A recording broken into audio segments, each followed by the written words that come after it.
Good morning, everyone.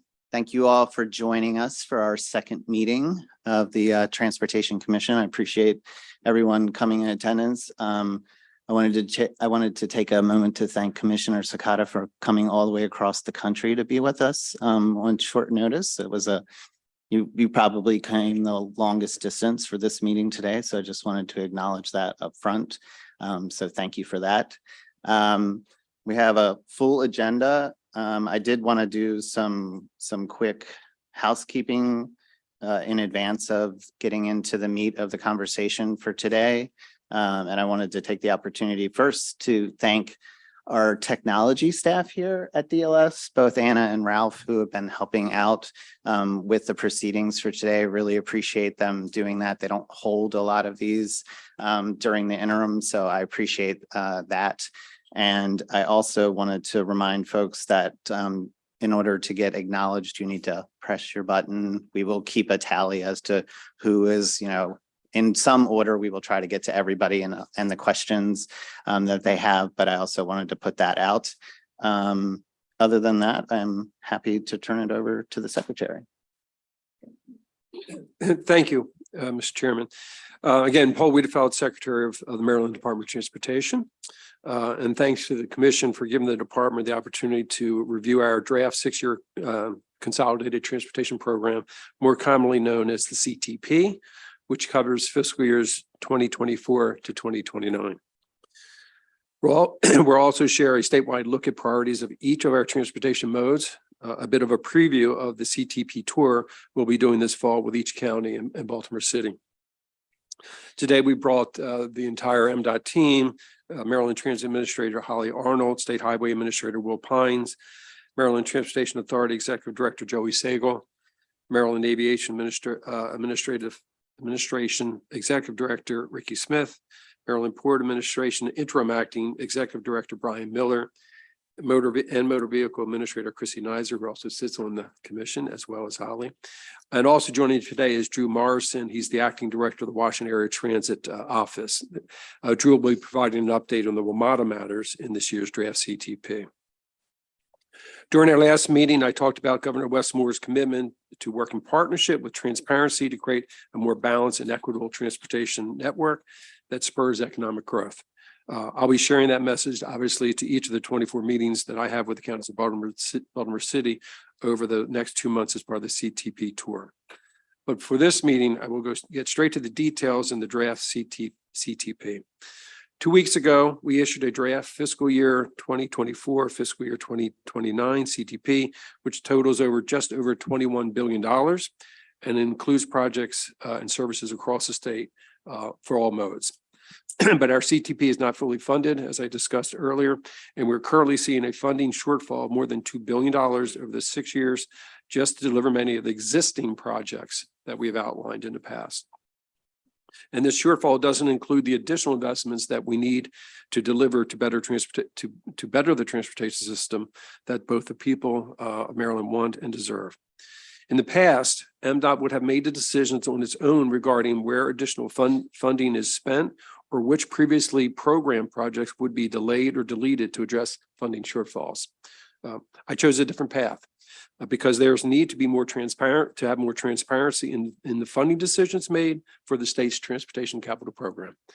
Decisions about how we prioritize our projects should be based on our shared values and priorities, and the need to be part of the public discussion and to be done in partnership with many of our stakeholders.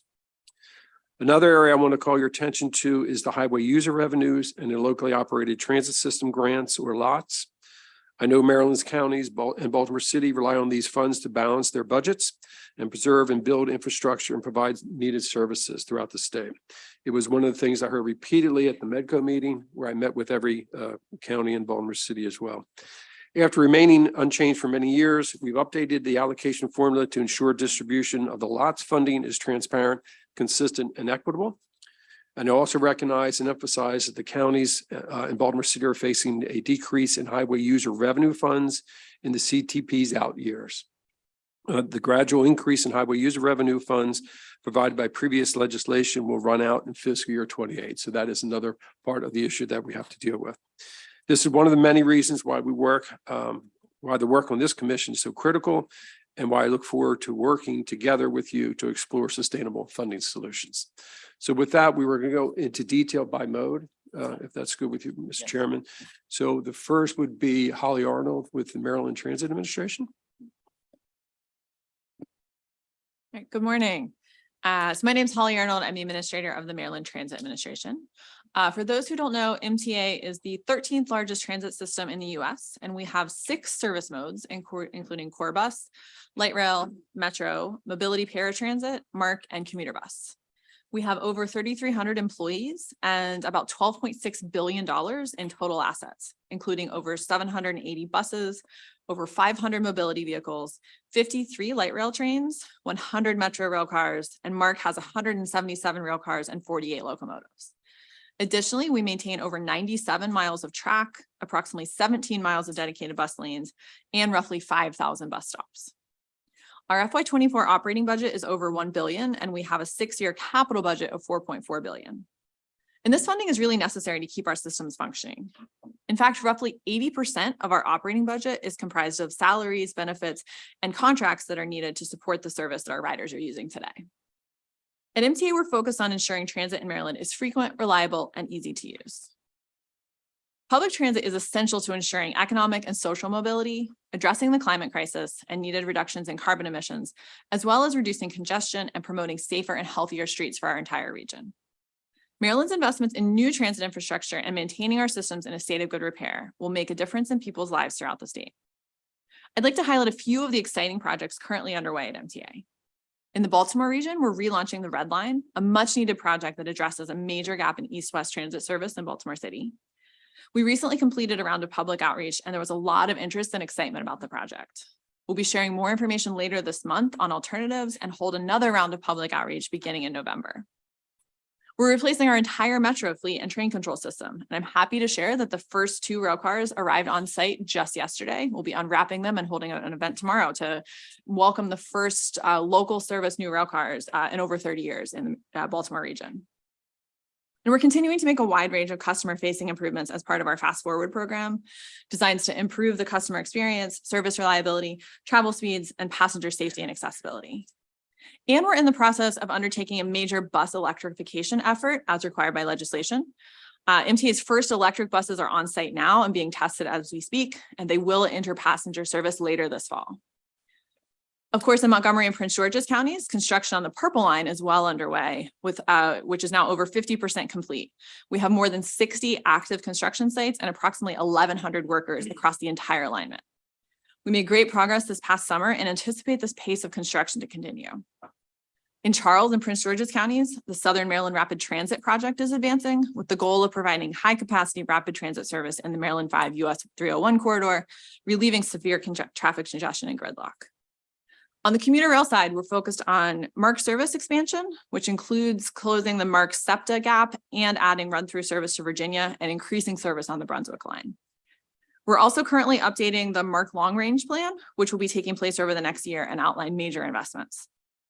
And in every county throughout Maryland, MTA supports investment in locally operated transit systems and the crucial lifeline that transit can provide. At the same time, while all of these exciting projects are ongoing, our agency must manage the state of good repair of our existing assets. The Federal Transit Administration, or FTA, requires all transit agencies to maintain an updated asset management plan to continue to access federal funding.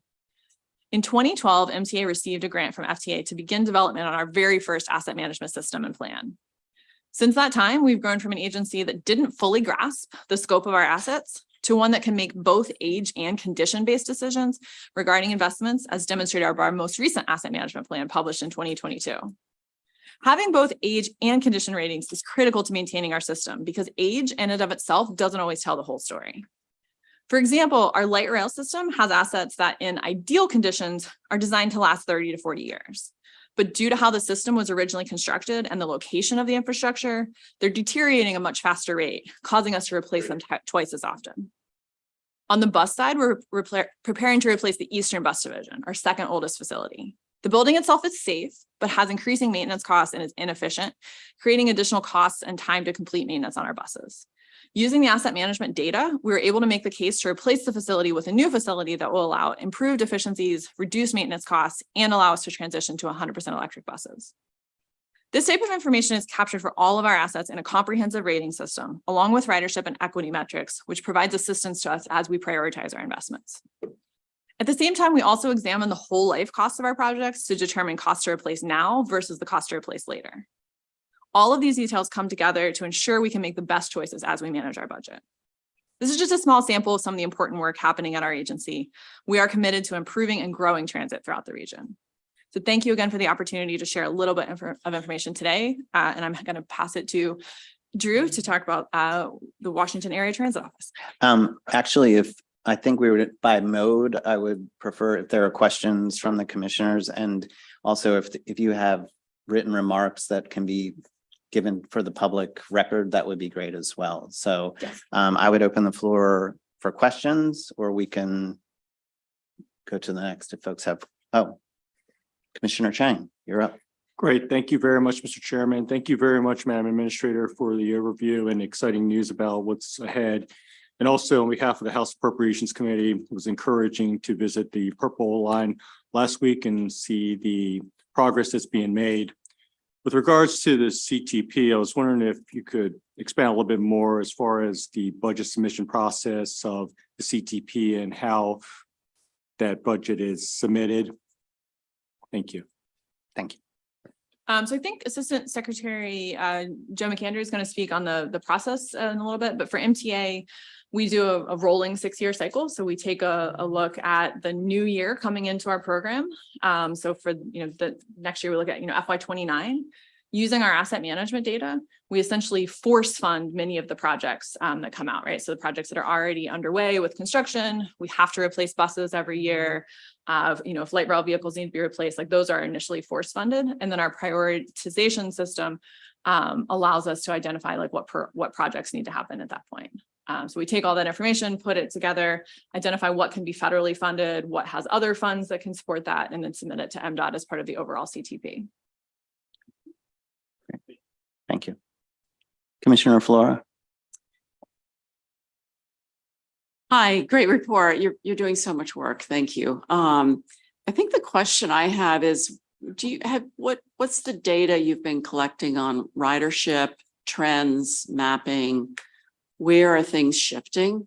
I guess, because we've seen a lot of changes over the last, particularly since the pandemic, but I think we were seeing those changes previously in terms of things being maybe amplified by the pandemic, and now things are really out of skew a little bit. So what I'm interested in, is any data tracking you're doing, and particularly the mapping associated with that. And then secondly, how does this impact the less populated areas? And are we seeing any trends in terms of sort of those lesser populated areas? So just that overall analysis behind decisions moving forward. Yeah, absolutely. So obviously the pandemic had a huge impact on transit ridership across the country. MTA was no different. That said, our core bus system did, I think, fare a little bit better than a lot of other transit agencies, which really just goes to the type of people who rely on the system and the fact that they were going to those frontline jobs and really needed to continue to access the system. Progress has been kind of slow and steady with rebuilding ridership. We're seeing, 18-20% increases year over year since the pandemic in terms of our recovery. Right now, our mobility system is actually the closest to pre-pandemic levels. Depends on the day, but 90% of what it was pre-pandemic. Our core bus system follows fairly closely behind. It's about 75%. We'll be tracking the data from September, when school started, because we always have a huge influx of when school starts. And so I anticipate that we're going to continue to track fairly high on core bus. Our rail modes are following a bit further behind, which is again where the rest of the industry is seeing. So light rail and metro, between 30 and 50%. And then our commuter modes in particular are really seeing, Tuesday, Wednesday, Thursday, a lot of ridership. Mondays and Fridays, not so much. The federal government has a big impact on who is riding on those systems. We're seeing the same issues that Washington Metro is seeing in terms of the ridership trends there. But we are seeing, again, those Tuesday, Wednesday, Thursdays on Mark, it feels like it did pre-pandemic, and our ridership levels at some of those are, our Halethorpe station, for example, is back to 70% of what it was pre-pandemic, whereas some of the other ones are falling a little bit further behind. We are doing, in terms of like where people are traveling to and from, we're doing what's called an origin and destination survey this fall to gather that data, because we haven't done one since pre-pandemic. And so I'm just as interested in seeing that data and seeing people's travel patterns and the differences, because that will allow us to make better decisions moving forward about the service that we provide. Thank you. Commissioner Tolkien. Hi.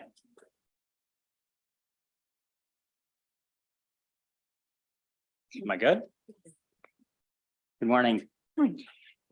I was wondering if you could talk a little bit more about the timelines associated with the additional sort of transit projects on the horizon, the Red Line, the Southern Maryland Light Rail. I'm interested in the sort of minimum and maximum estimated date of completion for those projects. I think it's also relevant for the state's climate plan. So if you could dig into that a little bit, that'd be great. Yeah, so, happy to follow up, but at a high level, we're moving very aggressively on the Red Line. The schedule that we have put out has us applying to enter the capital investment grant program. There's a project development phase next spring, and then applying for funding shortly thereafter. We're really targeting to get under construction as soon as we can. It's going to depend a little bit on what mode we choose and whether or not we choose to do a tunnel or surface running for the alignment on light rail. Or I'm sorry, on the Red Line. And for the SMRT, we've been working closely with Prince George's and Charles counties on an MOU to get started there. I believe that we're circulating now the final version to be signed, and we're excited to kick that off this fall. That project will be a little bit further behind because we need to do the environmental process, but the goal there is to get started on the environmental and have a record of decision within a couple of years. You said that there'd be different estimated dates of completion or construction time for if it's a light rail with tunneling. Can you share what the difference would be and sort of what the timeline is for those different approaches? So if we do bus rapid transit, it could potentially be completed before 2030. If we're looking light rail, especially light rail with a tunnel, we're into 2032, 2033 timeframe. It's the commissioners on the end, and I always, Commissioner Henninger. Thank you. Thank you, Holly, for all the great work that you're doing and the entire MTA. I do have a few questions to follow up. I did see in the CTP that there is some allocation for the Howard Street. Is that for a realignment of the tracks, or is that just for rehabilitation of the tracks?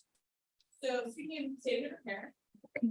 Thank you. I lost it there. So speaking of state of good repair, we need to replace the tracks along Howard Street. We've had some issues with rail break. Basically, the condition is telling us that they need to be replaced. So we do not have funding to realign. That's estimated 25 million additional above and beyond what we have. But we are working closely with Baltimore City, with some of the stakeholders, developers in the region to identify if we're going to come in and shut down and replace the rails, can we tie on some other projects there and improve the sidewalks, improve the quality of the road, a lot of just make it a nicer place to be. So those conversations are ongoing now, and I anticipate will continue over the next several months as we move forward there. So to confirm, it's 25 million for the additional cost for realignment? Estimated, yeah. Okay. Additionally, when we talk about Mark's service expansion, what are we prioritizing amidst that? So I see the connections into Delaware, into Virginia, as well as expanding service on the Brunswick line. What do you see as kind of the main priorities there? So, they're all fairly high priorities. Our ridership on the Penn line is higher, and so we definitely get the most bang for the buck on the Penn line. That said, I think there's a lot of opportunities on the Brunswick line for increased ridership. And so our Brunswick line master plan that we put out there, we're actively speaking with CSX now to see what of those priorities that we can start to implement there. On the run through service going south, we're a little bit dependent on the Long Bridge being completed, which is a Virginia project. And so, that isn't going to happen for several more years. And so that will fall a little bit further behind just based on the need for that infrastructure.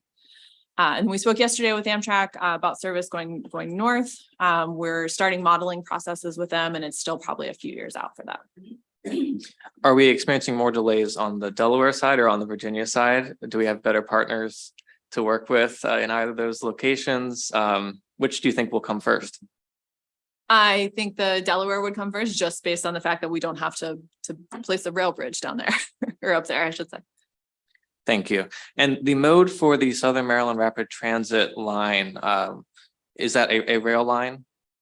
And so as sitting here today, it's a high capacity frequent service, but not determined what mode it will be. Okay, thank you. Commissioner Ball. Could you talk a little bit more about the origin and destination data and the study and the timeline? So we're kicking off this fall. We're going to do one mode at a time. So I believe we're kicking off with our core bus this fall. So the way that works is they take a look at kind of how many riders we have today per route and identify they need to get a certain percentage on each of the routes to understand where they're going to and from. So they will be going out with tablets and paper onto each of the buses to interview people and get a good understanding of where they're going to and from. So the data from that should be available sometime next spring or summer, and we'll be happy to share that once we get it. Thank you. Okay. Thank you, Helen. Thank you. You're up. Thank you. I'm Drew Morrison, Acting Director of the Washington Area Transit Office, which oversees the Washington Metropolitan Area Transit Authority, or WMATA, for MDOT. Hundreds of thousands of Marylanders rely on WMATA's rail and bus services every day, which is why Secretary Wiedefeld includes Metro as one of MDOT's modes, as the transit agency is an integral part of Maryland's transportation system. Along with Virginia, DC, and the federal government, MDOT plays a major up on me. That includes Metro Rail, Metro Bus, and Metro Access, the paratransit service. The majority of Maryland's funding to WMATA comes from the Transportation Trust Fund, and each year the state pays about $1 billion. And that's divided into about $473 million for operating costs and $509 million for capital projects. Over the next 6 years, programmed into this draft CTP is more than $2.1 billion for WMATA's capital program. That includes $167 million that comes each year from dedicated funding from the state's general fund. Maryland's dedicated funding goes toward helping to rebuild WMATA's system and bring it to a state of good repair. Alongside this dedicated funding, WMATA has revamped its asset management approach to address its meaningful capital backlog, advanced through its transit asset management plan that is consistent with nationwide best practices for transit infrastructure planning and aligned with federal requirements for transit agencies. This asset management work goes towards ensuring that Metro's rail cars, buses, and other infrastructure are safe and available for customers. Also, MDOT is working to fully integrate WMATA into our ongoing strategic asset management plan work, consistent with our efforts to treat WMATA as one of MDOT's modes for our capital and policy planning. Looking ahead, WMATA does face a $750 million fiscal cliff in its FY25 operating budget, and that needs to be addressed. MDOT is currently coordinating with WMATA and our regional partners to understand our options, and we expect WMATA to share these scenarios publicly in the weeks ahead, and we'll use the information to engage stakeholders on the path forward. I'd also like to highlight our work with WMATA on transit-oriented development.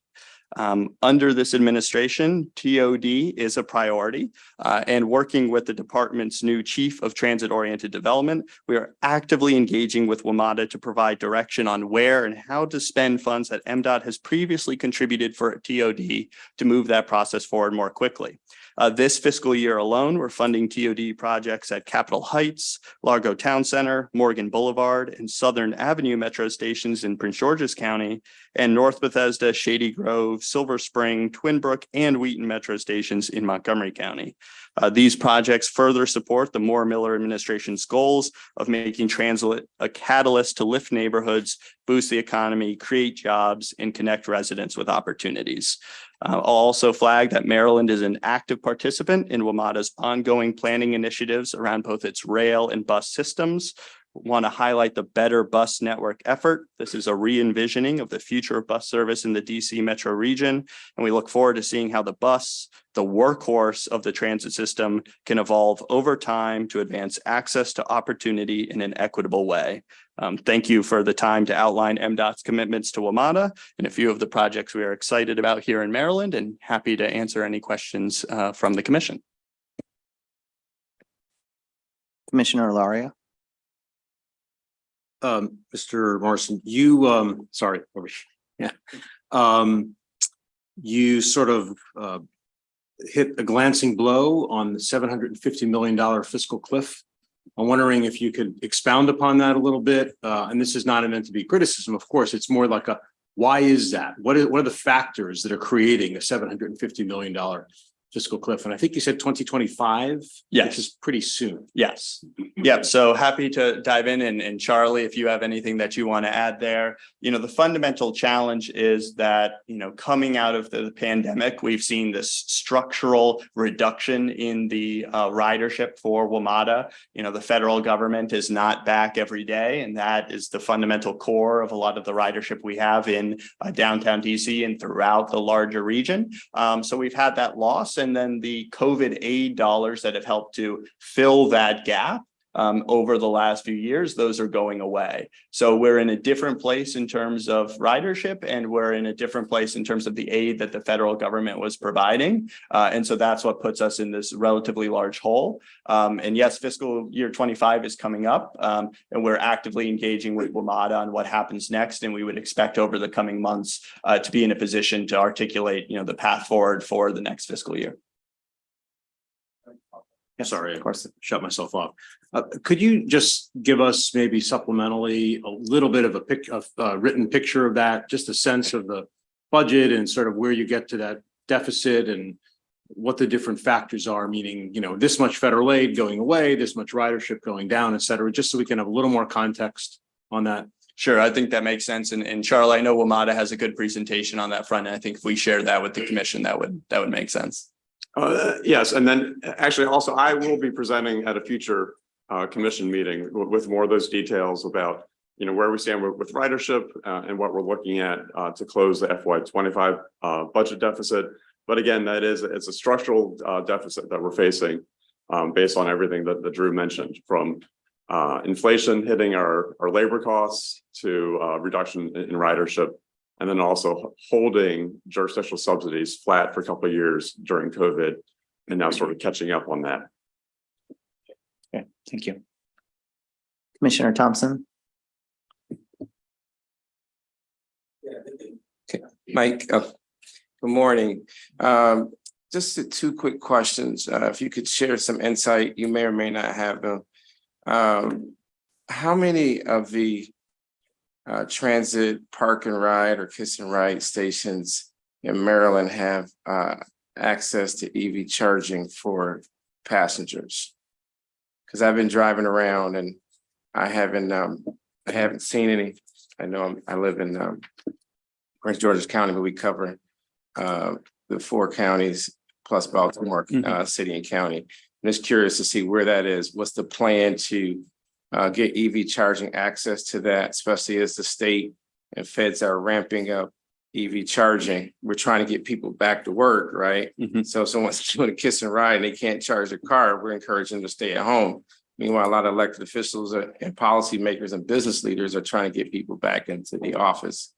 So if you can share that, do you have any insight on that? I don't offhand, but I'll note that both MDOT and WMATA are strongly committed to electrification and moving both our public and private fleets towards elective and alternative fuels. I'll coordinate more with WMATA and I know Charlie that the WMATA Sustainability Initiative is looking at strategies like this, so we can certainly follow up to the commission on what the path forward is on EV charging at facilities. I know Charlie, if you have anything else to add there, but we're happy to follow up. I think the $1 million question is just does any in Maryland have any EV charging for the public?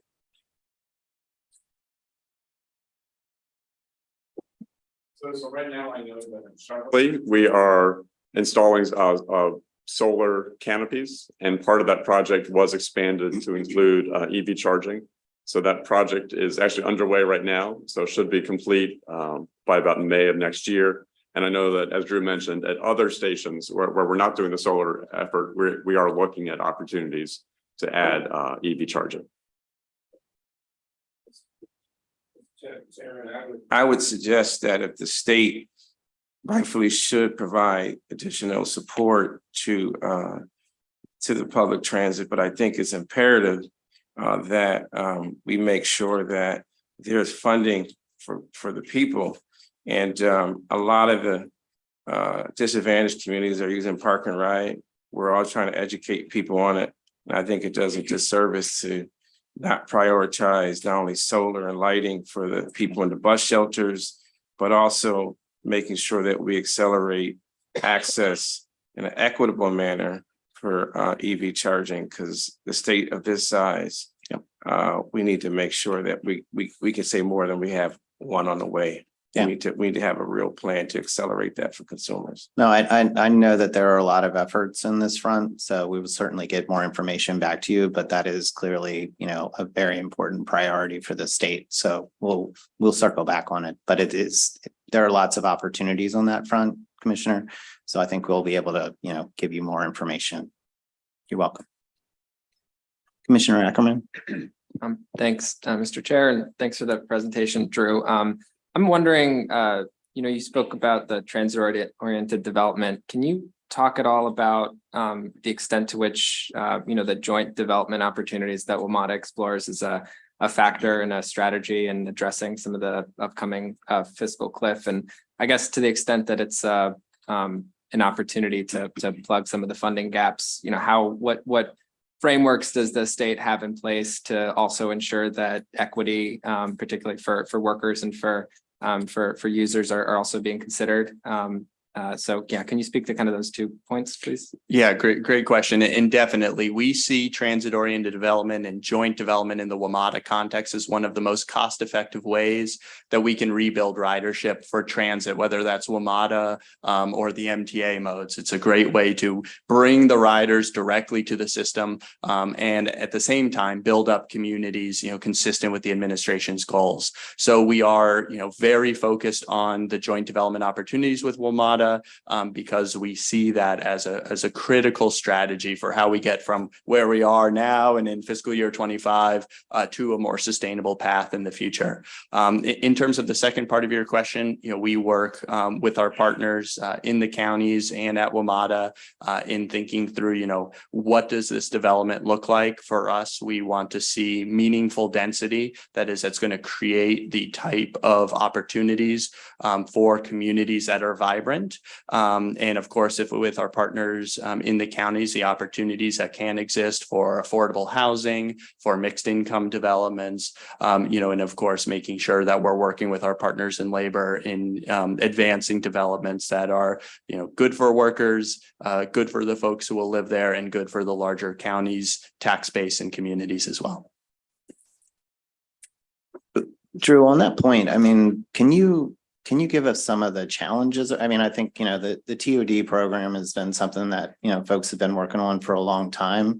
I'm just curious, in the current environment, you know, what do you all see as some of the largest challenges as you're trying to move those projects forward? I just wanted to follow on the commissioner's question. Yeah, I think that there are basically 2 major challenges when it comes to the TOD program. The first is the cost of the public infrastructure side, you know, going into considering what's the parking going to look like in the future? How large is a bus facility going to need to be to accommodate current and future demand? How do we cover the public infrastructure in a way that allows us to still have a development that isn't covering so much in the public infrastructure costs that we can't build a development that pencils and provides not just the most luxury housing? I think that the second element is that more on the development side, when you factor in the costs of moving from more like a mid-rise to a high-rise development, is there additional subsidy that's needed to really unlock an even higher level of density that we might want to see at a transit station? So it's really the capital stack of those projects on the public and on the private side, and seeing what opportunities may exist to help fill in those gaps. Great. Thank you. I appreciate that. Commissioner Henninger, you're up. Thank you. Thank you for your work. And my question has to do with the funding formula. Could you speak a bit about the formula itself between the three jurisdictions and how that might have changed or how that might need to change or evolve as the growth of Northern Virginia increases ridership on their side of things, in addition to the Silver Line? Sure. So, and I'm sure Charlie will get into this more when he gives his presentation soon, but essentially there's an allocation. It's somewhat complicated, considering both ridership and population within the service territories across the three jurisdictions. That does evolve year over year as new things come online. So Silver Line coming online, the Potomac Yard Metro Station, and there's basically formula for both bus and rail. So we definitely see, changes in the allocation of costs, the bringing in of Loudoun County on the Virginia side as Silver Line has come online. And with bus, with the Better Bus Network, we're expecting there to be potential changes to how the bus subsidy and the bus formula work into the future as we think about what makes most sense for enhancing bus service throughout the region. So, it is something that's allocated equitably across the communities, tries to respect the places where there's changes in the system. And, I think we'll see over the coming weeks and months whether there are any changes as a result of Better Bus and also the larger fiscal conversations. Thank you. Commissioner Sakata. Thank you. What are your thoughts on the most viable options you currently see to mitigate the fiscal cliff? Sure. So we're continuing to engage with our stakeholders as we start to learn more about what the scenarios may be from WMATA. I understand they're continuing to, work on analysis of what 25 may look like. Without getting ahead of anything, I think we would be looking at what the federal government is able to do, particularly if workers are able to come back, and what savings may be possible on the WMATA side, and whether additional resources as well would be required from each of the jurisdictions. Thank you. Commissioner Flora. Hi. Thank you. Great presentation, great work going on. Really excited about the TOD. If we can somehow have insurance that there will be mixed housing type, mixed income type, and that there be set-asides to ensure that those most in need have access to those TOD locations. I think that's going to be critical. On the capital stack aspect of what you were referring to, and the incremental difference between low versus mid and higher rise. What I found in doing those types of development projects is that the parking ratios are off. We are changing dramatically how we think about parking and knowing the cost of a per unit cost on that. I think to the extent that we can be as forward thinking as possible around everything from alternative options to even get there. Last first mile, alternative drop-offs, shared parking, transportation demand management scenarios. The more we can look at all of that, I think it can help with those overall overbuilding of parking, which typically ends up being one of your bigger infrastructure costs. And then not to mention, obviously, just the added height issues and whatnot. So that whole paradigm around how we think about transit-oriented development and what's working there. Would love to talk to you more about that, because I think we can't look in the rearview mirror. We have to look at sort of where those future, mobility options are going. So just encourage anything we can do to help work with that and really look at those mixes. Thank you. Appreciate that and happy to work with you. Thank you. Commissioner Tolkien. Thank you very much. Good morning. Thanks for the presentation. In the later presentation, there's a discussion of the scoring criteria that the state applies, looking at values such as equitable access and the environment. I think my first comment, Commissioner Principal, is if later on, either today or at the future presentations, it would be good to tie in the measurements and criteria that we're using here. In these presentations where we're getting the background on MTA or WMATA, understanding the greenhouse gas emissions reduction, the nitrogen emissions reduction, the health benefits, and anything we can do to quantify them. So as we're talking about these investments, we're actually understanding either the benefits in public health or how the state is saving money on healthcare, and bringing that data into the conversation, at least in real time. So when we're talking about dollars, we're also talking about the dollars associated with savings. The other comment, though, is about TOD.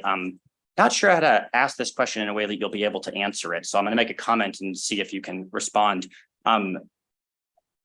The local zoning plays a factor in how the cost for transit-oriented development plays out, from how long the process takes, access to available real estate, limitations on height, other building requirements. And some states have begun to take action, recognizing that they're making significant financial investments in transit and TOD, that in order to make sure that every dollar they're spending is going as far as possible, they are looking at either guidance or in some cases, maybe guardrails on the local zoning restrictions within, let's say, a half mile or a mile around metro or light rail stations.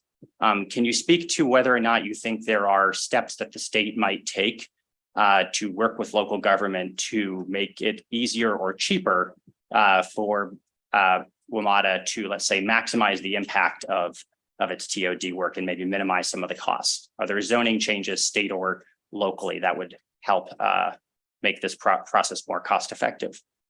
And as you suggested, I'll answer the email, the note somewhat indirectly, which is to say we have, on the WMATA side, we have great partners in Montgomery County and Prince George's County who are really committed to transit-oriented development and who have advanced master plans that do create the opportunity for what our chief of transit-oriented development calls meaningful density at these stations. It's certainly a conversation that WMATA has with both of the counties as it's looking at these sites. Are there opportunities for zoning changes to help facilitate that meaningful density? And it's certainly a conversation we'd continue with the counties as we're looking at the specific sites in the areas around them to try to create those communities. We certainly welcome continued efforts to encourage TOD, but we do feel like we're in a good position with both of the counties being committed that we can work toward really successful joint development opportunities in Montgomery and Prince George's around the WMATA stations. Thank you. That was a wonderful answer. I think what I'd like to add to the conversation is I think we do need to explore whether or not there are steps that the state can do to make sure that the financial investment in TOD is going as far as it can for every dollar invested, and maybe taking a look at what other states have done to make sure that any type of local zoning is consistent with the goals of the state, and make sure that the construction of housing is expedited and equitable and as cost effective as possible. Commissioner Hershey. Thank you very much. Thank you for your presentation as well, too. Number of conversations we've heard in both the initial meeting and now in this meeting revolve around fiscal concerns, and the fiscal cliff was mentioned not only this meeting but last meeting. Last meeting we kind of dove right into how are we going to resolve that. We talked about the motor fuel tax. We talked about potential vehicle miles travel tax. We went immediately into user-based fees, but I haven't heard that at all today in our conversations about mass transit. The General Assembly did eliminate the fare box recovery requirement.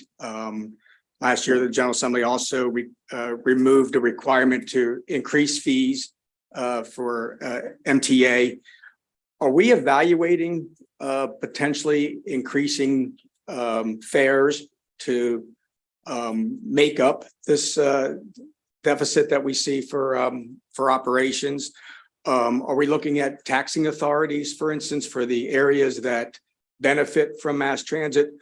When you were asked the question previously, it was just like we're looking for funds, but there really wasn't anything specific. Do you have any more details on how we might be able to address this. Sure, no, and understand the question. And I think where we are is we expect in the weeks ahead to have a better sense of what is the scale of the gap we're looking at in 25, how we have that number of around 750 million. What does that look like in 25 and beyond? What are some of the scenarios that WMATA has been able to take a look at about how costs evolve over time and what opportunities may exist internal to the system to help address some of that. I think given the structural challenges, we're going to continue to look to see how does transit ridership evolve over the years ahead, and understand from that what are some of the strategies that may be appropriate to put on the table, whether that's fares, whether that's looking regionally. I would say that at this point, we're still in that broad category, but certainly appreciate perspectives on what different strategies may be to address the gap from, the revenue side specific to WMATA, as well as the revenue side more broadly within Maryland and the region. Appreciate it. Thank you. Thank you. Thank you, Drew. It's very helpful. Mr. Pines, I believe you are up.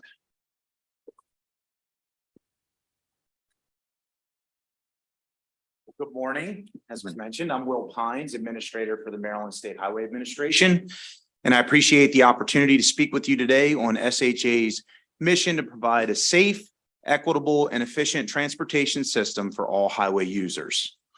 We are focused on several key areas: safety for our users and our work zones, building out new and existing maintenance on our bicycle and pedestrian facilities, getting back to the basics with cleaning up the aesthetics on our roadways. And that includes things like litter, mowing, tree trimming, etc. Maintaining a state of good repair on our assets, and continuing to deliver beneficial capital projects across our state. When we deliver these critical areas, we make roads safer, support economic and community development, and ensure everyone has equitable access to all transportation services available to them. We can't do this alone. We need to continue with our local partners and elected officials to deliver critical safety and mobility and system preservation projects for our communities on both the state and local systems.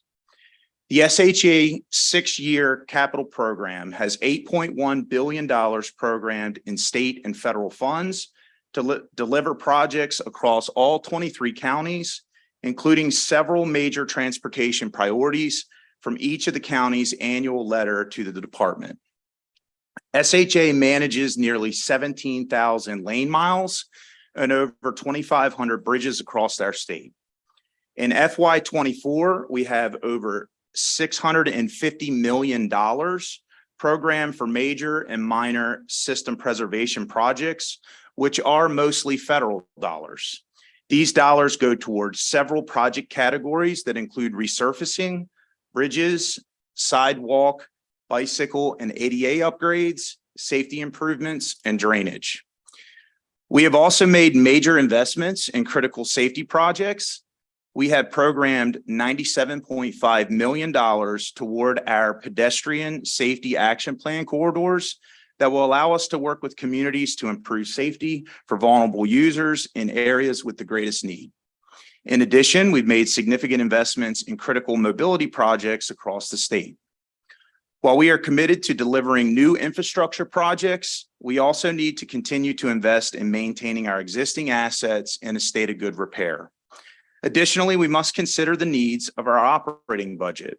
These dollars are used for efforts such as litter and mowing, tree and brush trimming, guardrail and lighting repairs, drainage improvements, and some minor safety improvements as well.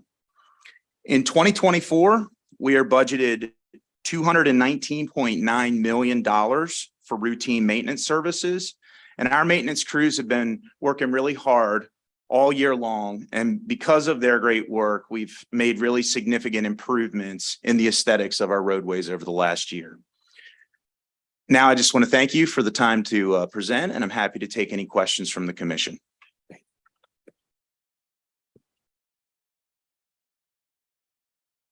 Wow. Okay.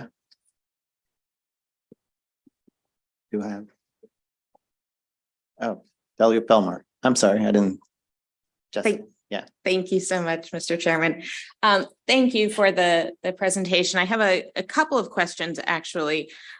One is in your planning, what distinction, if any, or how do you handle the differences between projects sort of for existing volume and traffic, existing communities versus opportunities for growth? Sure. So as Holly mentioned earlier, I think Joe's going to give a more detailed presentation on the overall structural development of the CTP. Okay.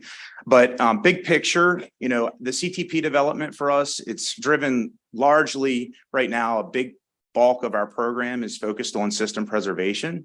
So our asset management systems, which are really data driven, drive those projects that come out of it. And so that leads to considerable work on our existing system.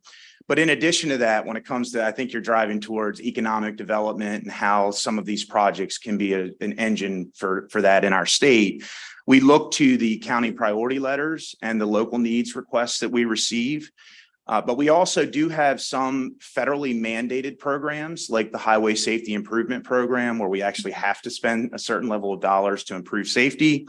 There's regulatory compliance, and then things like MDOT-wide priorities for electrification of public and our own the fleet and private fleet.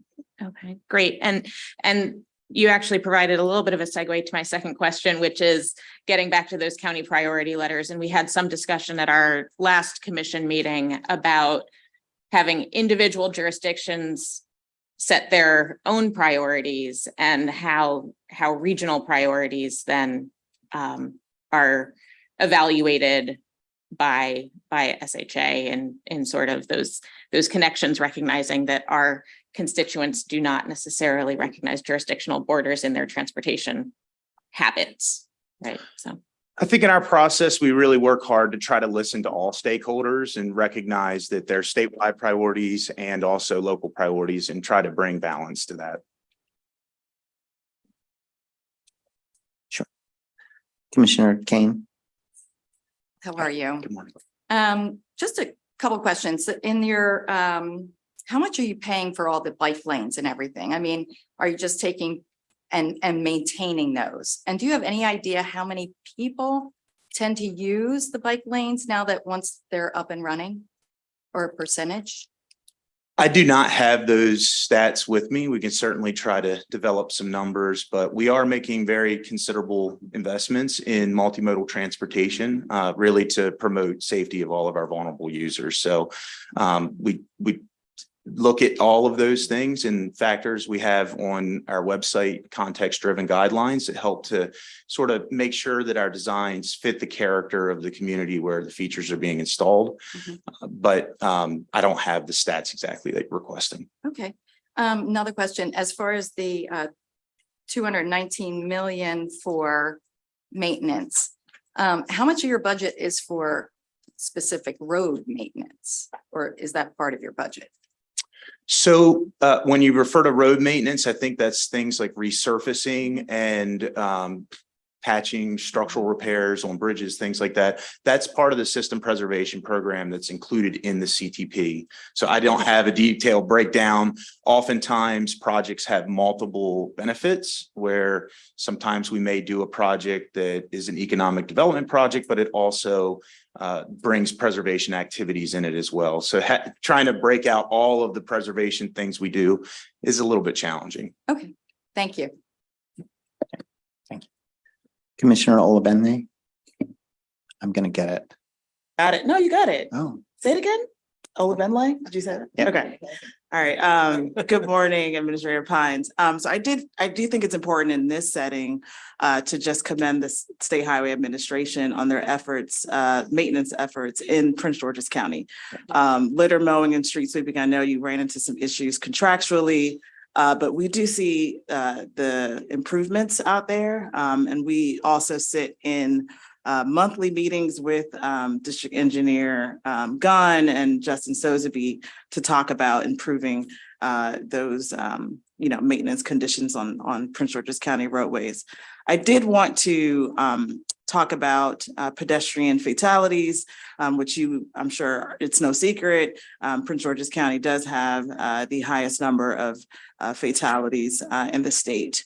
Looking specifically at the pedestrian action safety plan and your corridors, I do think there is an opportunity to refine that methodology. It is something that you will likely hear about during the Prince George's County CTP tour, but I think it's worth looking at again and then coordinating, particularly with your planning department, to look at that methodology and refining that. Thank you for that feedback. Just a Very, comment, I very know. interested in Yeah. hearing perspectives there. I think we do, the PSAP program provided a list of projects, but Right. beyond that first cut list, I was told that essentially that list was just a full page size, Yeah. but there were many, many other projects that could benefit from safety improvements. We're working to make sure that we're putting the A into action on the Yeah. PSAP program and have identified corridors in numerous counties that we really do want to bring forward. But I do respect and understand that Prince George's County has a real safety need, and we're working to advance those programs. And I do want to thank you also for your comment on our hard work related to litter, but also on Prince George's County's partnering related to dealing with dumping sites. Exactly. It's a big issue, Yeah. and I appreciate your partnership in helping us resolve that. Yeah. Are there common attributes in those areas, Commissioner, in terms of how Are you referring to the pedestrian crashes or are you Yeah. referring to maintenance? pedestrian? Are there common areas? There are particular corridors. Yes, we have a high injury network that we keep record of. Actually, Administrator, I'm blanking Nizer. here. Sorry. Yes. Nizer, thank you. Definitely keeps that with the Maryland Highway Safety Office, but in the county, we look at county roadways, but we know that there's a high number of crashes on state roadways as well. And so partnering, gets back to the methodology, looking at those intersections where it makes the most sense is something that we need to look at again. Great. Yeah. Okay, thank you. Commissioner Flora. Hi, just a quick comment on resiliency, and I think this relates to all of the areas actually, in terms of how are we planning for what we experienced last night. And we keep experiencing more and more, which is the higher, more intense frequency of storms and how that's affecting all of our modes, really, in terms of having redundancy, having the safety aspect to it, supply chains, how it's affecting all of those issues. I haven't heard it come up, and it's partly related to, I think, this mode and this area, but I think it really relates across the board, that I think we need to sort of just make sure we take that into consideration. It may be a short-term cost issue, but on the long-term basis, in terms of impacts on economies and connectivity, I just want to make sure we don't lose sight of that. I just thought of it as we were in this particular format with you. Sure, happy to expound on that. So we do have funds in both the operating and capital budgets to deal with drainage. I mentioned that very lightly in my overview, but within our data-driven asset management system, it includes our drainage assets, and we've done a criticality assessment of those assets to make sure that we do consider resiliency in our projects to try to make sure that we're hitting areas that are more prone to flooding and have known issues. So it's a balancing act with drainage, both in terms of condition and also resiliency. Thank you. Thank you. Commissioner Thompson. Yes, I just wanted to as well commend the progress.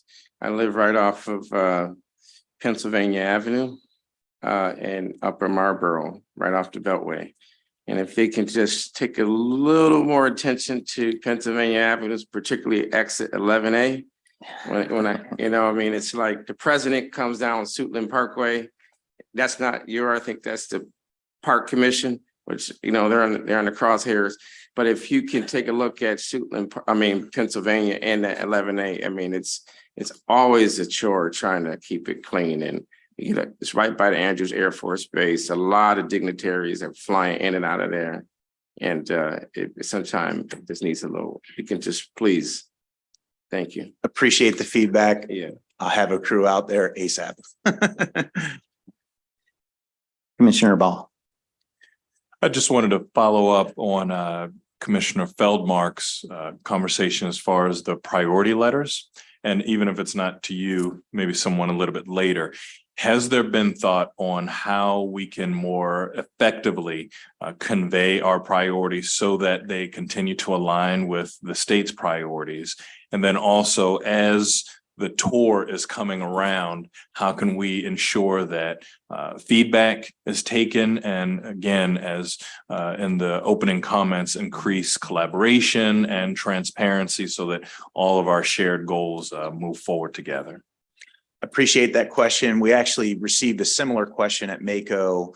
We do see quite a bit of disparity in how the letters are structured, even as to how clear something is made as an actual priority versus the sort of range of priorities that different jurisdictions have. So there was a request made at MACO to look at, can we provide a template of a best practice to help us review those letters? I'm not certain whether that's part of the pipeline right now, but definitely we do see differences, and there are counties, I'm not going to say any one specifically, but there are counties that do help us understand their priorities a little more clearly.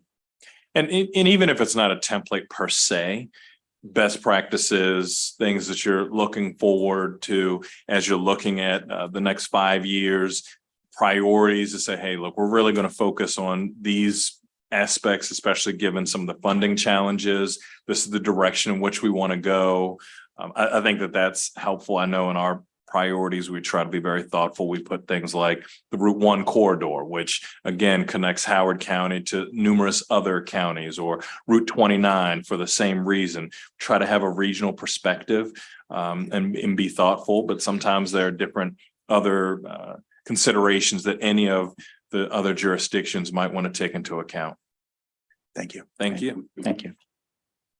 Commissioner Haynes.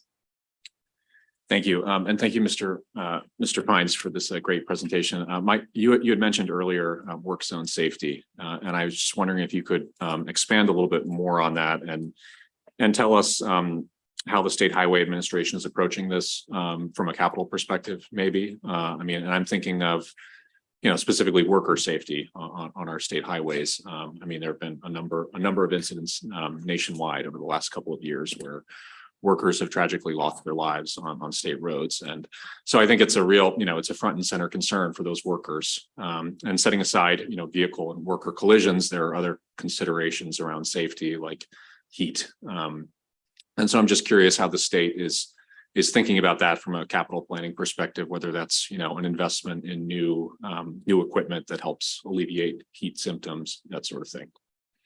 So thank you for that question.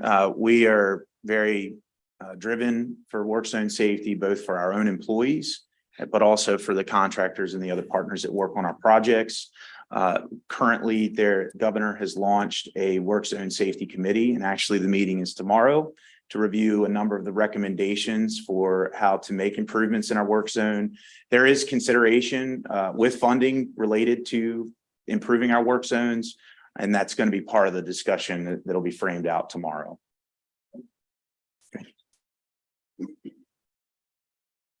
Thank you. Commissioner Henninger. Thank you. We both. I'll turn it over to Jim. But first, I do want to ask about the prioritization of projects around I-270 and I-495. I do think that it is crucially important to increase access to Frederick as part of our Golden Triangle here in the state of Maryland. But as it comes to 495, are we considering the distribution here of the economic development benefits between Maryland and Virginia should that project move forward? It seems to me to be a perfect drain of workers and talent into the Virginia atmosphere as opposed to supporting Maryland businesses. Thank you. So thank you for the question. As you know, I think the governor recently announced the path forward for the 495-270 program. I'm very pleased to report that part of that program does include making investments in a multimodal evaluation of the 270 North Corridor. So we've heard that that's a strong interest and that evaluation will be moving forward in a study. As far as looking at the 495 corridor around the American Legion Bridge, there are, as was mentioned in the announcement, the existing bridge is coming near to the end of its life cycle, and it needs significant rehabilitation or replacement. When we look at the existing traffic conditions, that really can't be done feasibly without widening in the first place. So if you're going to kind of make that investment, when we look at the complete life cycle, we need to do something with the bridge. And so we know that we need to have continued conversations with stakeholders to make sure that we get the project right. And part of that will be working with Virginia to come up with how the program should be balanced. So more to come on that, where the announcement happened last month, but we're working hard to move things forward. Commissioner Kirchhoff. Two things. First, real quickly, as someone had to drive 2 hours down here on 70, if you take the signs that say slower traffic, keep right, move them in the left lane and increase them, you will be the most famous highway administrator ever. So there's a simple thing to write down on the book to kind of help with that. In regard to priority letters, I just kind of put this out as perspective, but for Washington County, I know we're real familiar with Interstate 81 and our challenge there. That has been our number one priority, for over 20 years. My organization started an event on that in 1998 study. When I was commissioner in 2002, it was put as our number one priority. It was the number one priority of our MPO's long range transportation plan that was in there as well.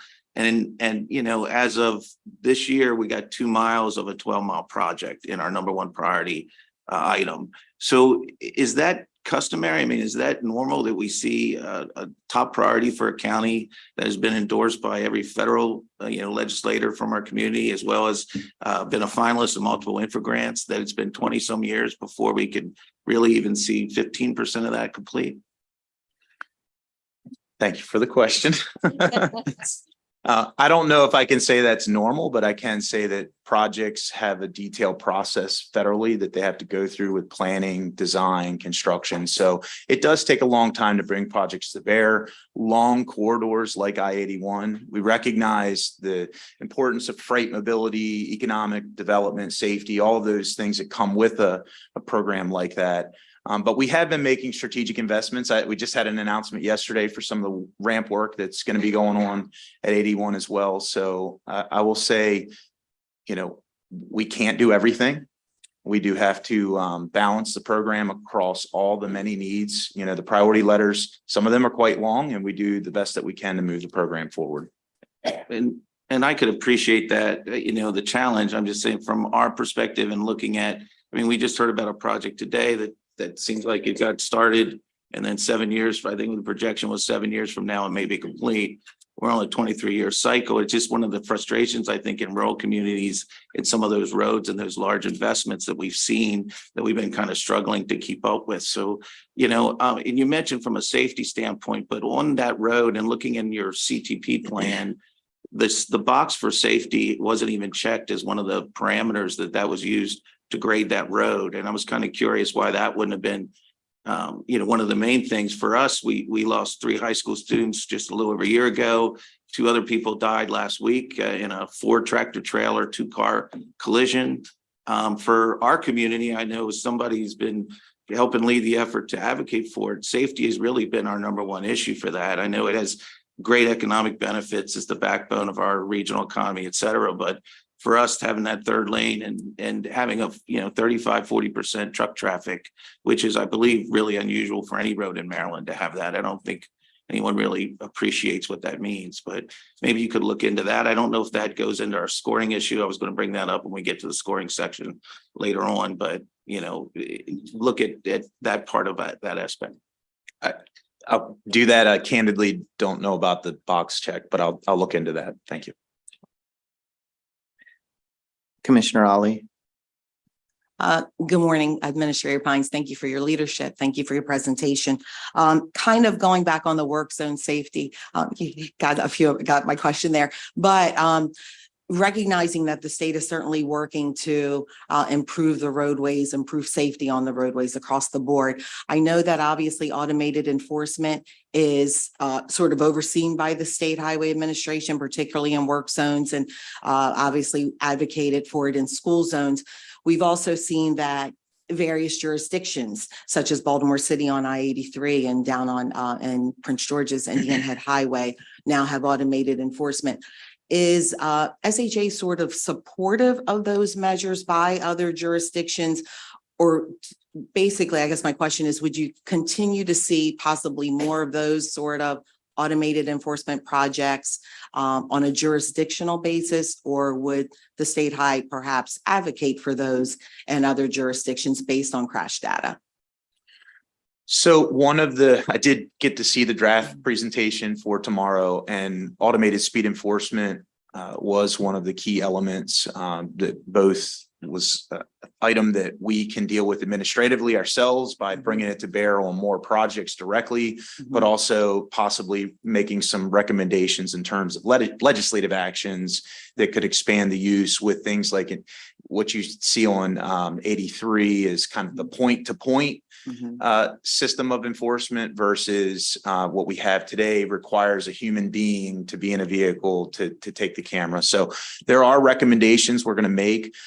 I don't know if I can comment on what other jurisdictions should do, but I think that we will look in our projects to make sure that we're prioritizing safety by promoting enforcement in our projects. Awesome, thank you. And then another quick question. So for the monies for snow removal, I assume that comes out of the capital budget as well?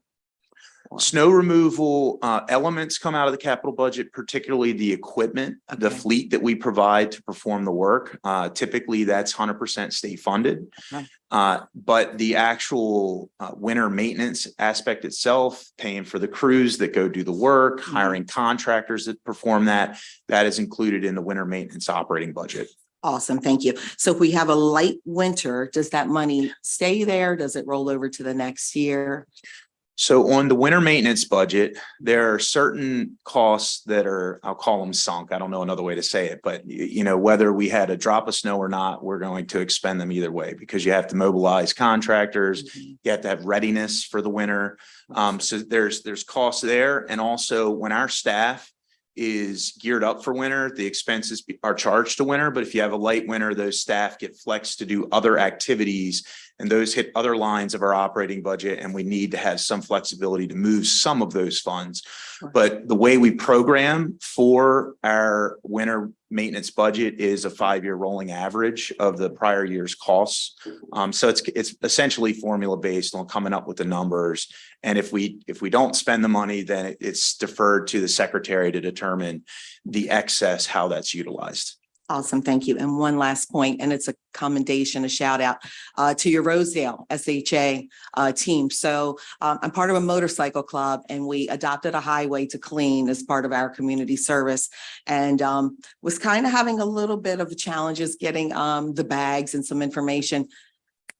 Let me tell you, your chief of staff jumped on it, and we cleaned the road on Sunday. So thank you. Your staff was awesome. So thank you. Thank you.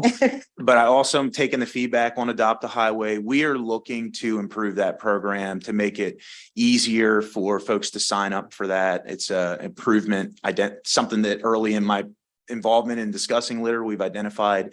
So that is an activity we're going to be working on. Thank you. Thank you, Mr. Pines. Appreciate it. Mr. Segal, you're up next.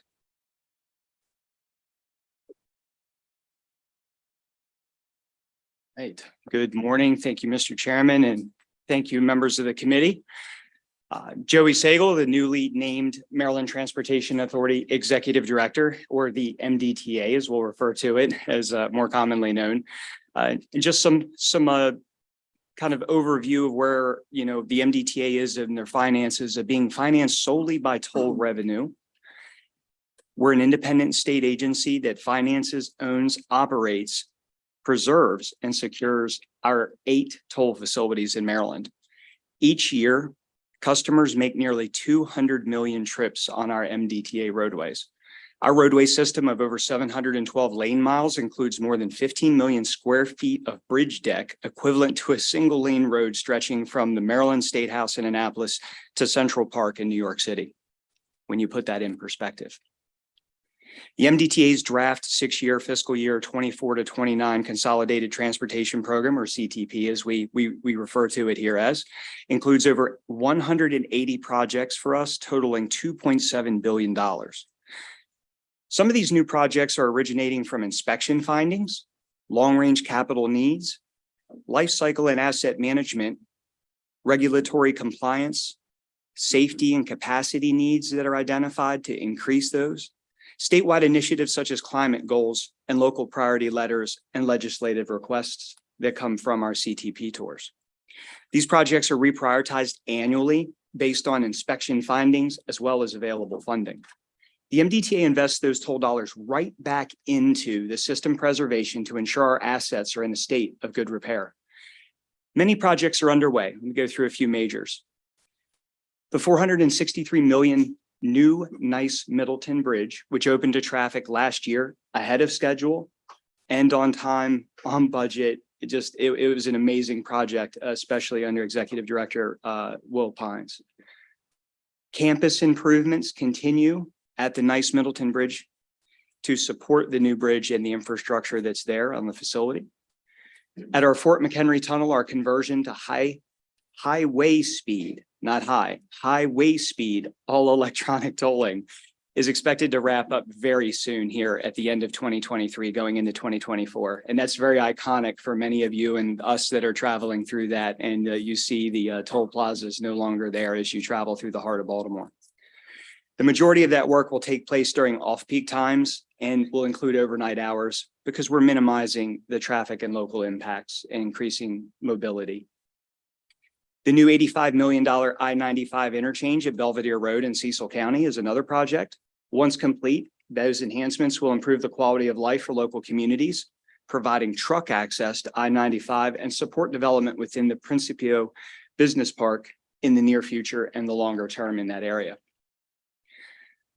The very known $28 million Chesapeake Bay Crossing Study, Tier 2, or Bay Bridge Tier 2 study, is the National Environmental Policy Act, or NEPA.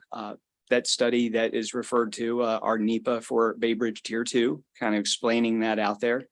The Tier 2 study is analyzing all the alternatives for providing adequate capacity and access to improve travel reliability, mobility, and safety across the Bay and along the US 5301 corridor.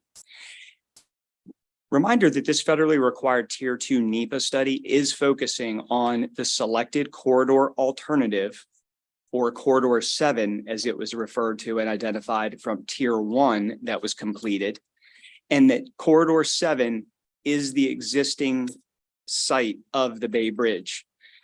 It's a 2-mile wide area, and it includes, of course, the Bay Bridge where it is at its location, as well as the 22-mile corridor of US 50 and 301 in this study.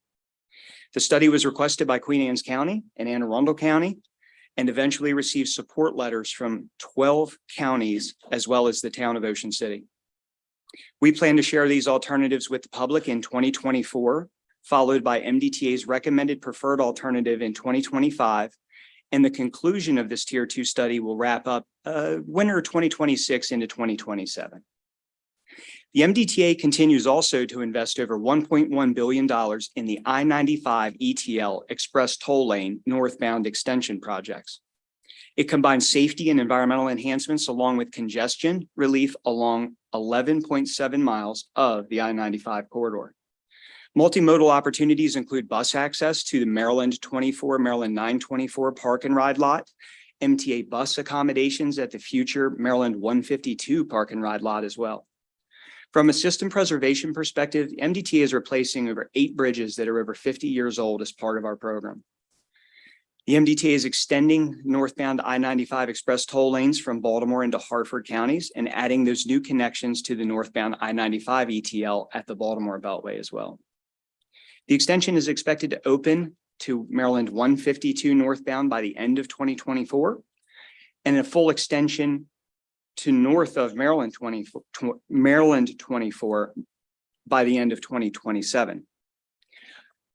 On our key bridge facility, we recently advertised a contract for repairs and subgrade rehabilitation along that 695 Baltimore Beltway and Sparrows Point area of Baltimore County. This system preservation project will address needed repairs to settled pavement, roadway drainage, and several bridges along I-695 near Trade Point Atlantic facilities. We are currently in the procurement phase of that contract and anticipate that construction starting in early 2024. Our efforts continuing to bring highway speed, all electronic tolling statewide, will then focus on our last facility for that. And that last is the I-895 Baltimore Harbor Tunnel. The project delivers highway speed tolling by removing the last of MDTA's traditional toll plazas. And it also replaces two 60-year-old bridges right there on I-895. The request for qualifications for this design build project are expected to advertise by the end of 2023. The requests for proposals are expected to be issued by next year in the spring, we're anticipating. The MDTA is also submitted to the Federal Highway Administration an application for multimodal project discretionary grant with goals of enhanced mobility, improved safety, and reduced emissions for this project. The MDTA, we continue to stay dedicated to innovative transportation solutions for all of our customers and improving connectivity, creating opportunities, enhancing safety, promoting quality, and supporting economic development. So thank you again for the opportunity to address the commission today. Okay, thank you. Commissioner Bell. Thank you so much for your thorough presentation. I would like you to consider, as you move forward with the CTP tour this fall, a couple things. One, how to more effectively communicate year-over-year funding challenges and changes. Sometimes different jurisdictions are working on a multi-year model, and then there's a funding change and it's not communicated as clearly. So if you could explore that, and then explore how to take the feedback that's given during the tour and actually act on it in an effective way, and then communicate that back to the jurisdiction and the communities who gave the feedback. Sometimes, you know, we've all heard that it might feel like a bit of a black hole. You come around, people give the feedback, but nobody knows what happens to that afterward. So those are two considerations, please. Thank you very much for the considerations, and certainly noted to make sure that that communication is always two-way. Okay, thank you. Commissioner Mon. Thank you, Mr. Chairman. Great presentation, Director Segal. I think I heard you say that the MDTA is self-funded typically by the toll revenues. You have a lot of big projects, not to mention the Bay Bridge being one of them, the biggest project probably the state's ever going to take on in the future. How do we see that as sustainable going forward in terms of the funding for your agency with all these very critical infrastructure projects that are on the horizon for the state of Maryland? Or is that our job as a committee here? Maybe, I don't know, maybe throw it back at us, I guess. Well, I appreciate that question, Commissioner. That's certainly one thing that we're focused on, and certainly identifying that, MDTA is a non-budgeted agency that is supported, self-generated by our own revenue, exclusively those tolls that are coming in, and all that revenue pulling together to support our operating and capital needs throughout each fiscal year. And toll and fee revenue from MDTA facilities are then pledged to our bondholders, our trust agreement, because again, for those that may or may not know, MDTA receives no funding from the state's general fund or from the MDOT Transportation Trust Fund. There's been one-time grants in ICC, the Maryland 200 Intercounty Connector construction funding at times, some federal opportunities for funds, and some small law enforcement grants as well. But revenue bonds backed by toll revenues to fund our capital program, and MDTA debt is not included in the state or MDOT debt calculations as well. So, with some of that overview to kind of get to that question, That is definitely our budget and our 6-year financial forecast is approved by our MDTA board and it is submitted to legislature. Looking at that, and when I mentioned that 180 projects and $2.7 billion in there, that's an increase of over 169 million in this cycle of our 6-year CTP. And with operating costs being so high, especially as they relate to personnel, equipment, on-call needs, repairs, that you mentioned, the state of good repair and the maintenance of our iconic signature Bay Bridge, those things coming into play, we start looking at the last time tolls were raised was nearly a decade ago. And there was a subsequent reduction around 2016. And with that toll revenue decline we saw during pandemic era and those few years, in being able to meet increased cost escalations as well for materials, that is triggering as we go into fiscal 28 toll revenue increases. Okay, thank you very much. Thank you. Commissioner Chang. Thank you very much, Mr. Chairman. Congratulations, sir, on your appointment to be Director of the Transportation Authority. I have a question regarding actually a current event. This morning, heard a news report that the Chesapeake House was closed due to lack of fuel. Just wonder if there's any comment on that. Thank you. I will certainly look into that while being attentive to the commission meeting. If I have missed a text message or a notification on that for the fuel, I'll look into it immediately and get back to you directly. Okay, thank you very much, because it sounded like that location was closed. And obviously it's a high traffic area. Thank you. Absolutely. Thank you for bringing it to our attention. Thank you. Commissioner Sakata. Thank you.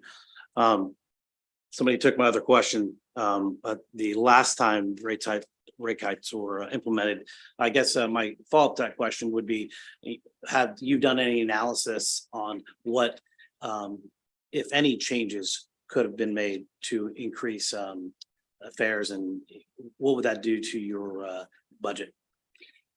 Follow-up question, Commissioner, on the an analysis, or are we talking about tolls? Yes, I understand Governor Hogan not only stopped rate hikes, but he rolled them back. Has your office done any analysis on how that has affected or would have affected your budget? Yeah, absolutely. We have focused and continue to focus on our financial forecast and look at that and look at those toll increases as well. I don't have as much historical background, still being with the Maryland State Highway Administration during the time that the rollback that was mentioned here occurred, to have the historical reference on that. But we're prepared as we continue to work with the commission to identify what those forecasts look like and what that looks like that I mentioned in the 2028. So Commissioner Scott, I have to follow back up with you on some more details for you and the committee members. Okay. Yeah, I think at some point it'll be helpful, and the secretary and I have chatted about this as well, just the overall performance relative to the toll revenues is something that I think the commission will be interested in, discussing further at another meeting. So I'm sure we will get to that in due course. Commissioner Ali. Thank you, Mr. Chair. Hi, how are you? Good, ma'am. Quick question. So on the ETLs, have you guys done any comparison, or has the MDTA done any comparison on what the toll revenues were pre-pandemic and maybe a little more recently, a comparison? Yeah, absolutely. We take a look at that and continue to monitor trends and forecasts.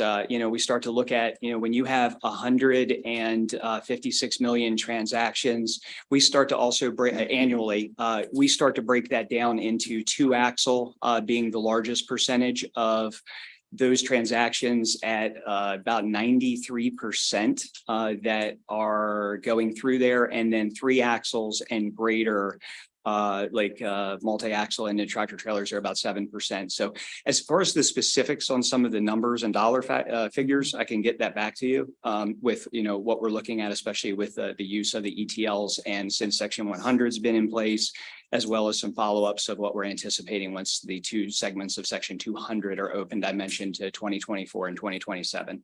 Okay, thank you. Thank Be you. curious to see those. Thank you.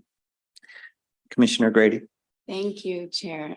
Just quickly want to piggyback on the chair's request for some additional detail around the toll revenue. The impact of the toll reductions, which I think you said were 2016. And what was the sustainability plan at the time the tolls were reduced?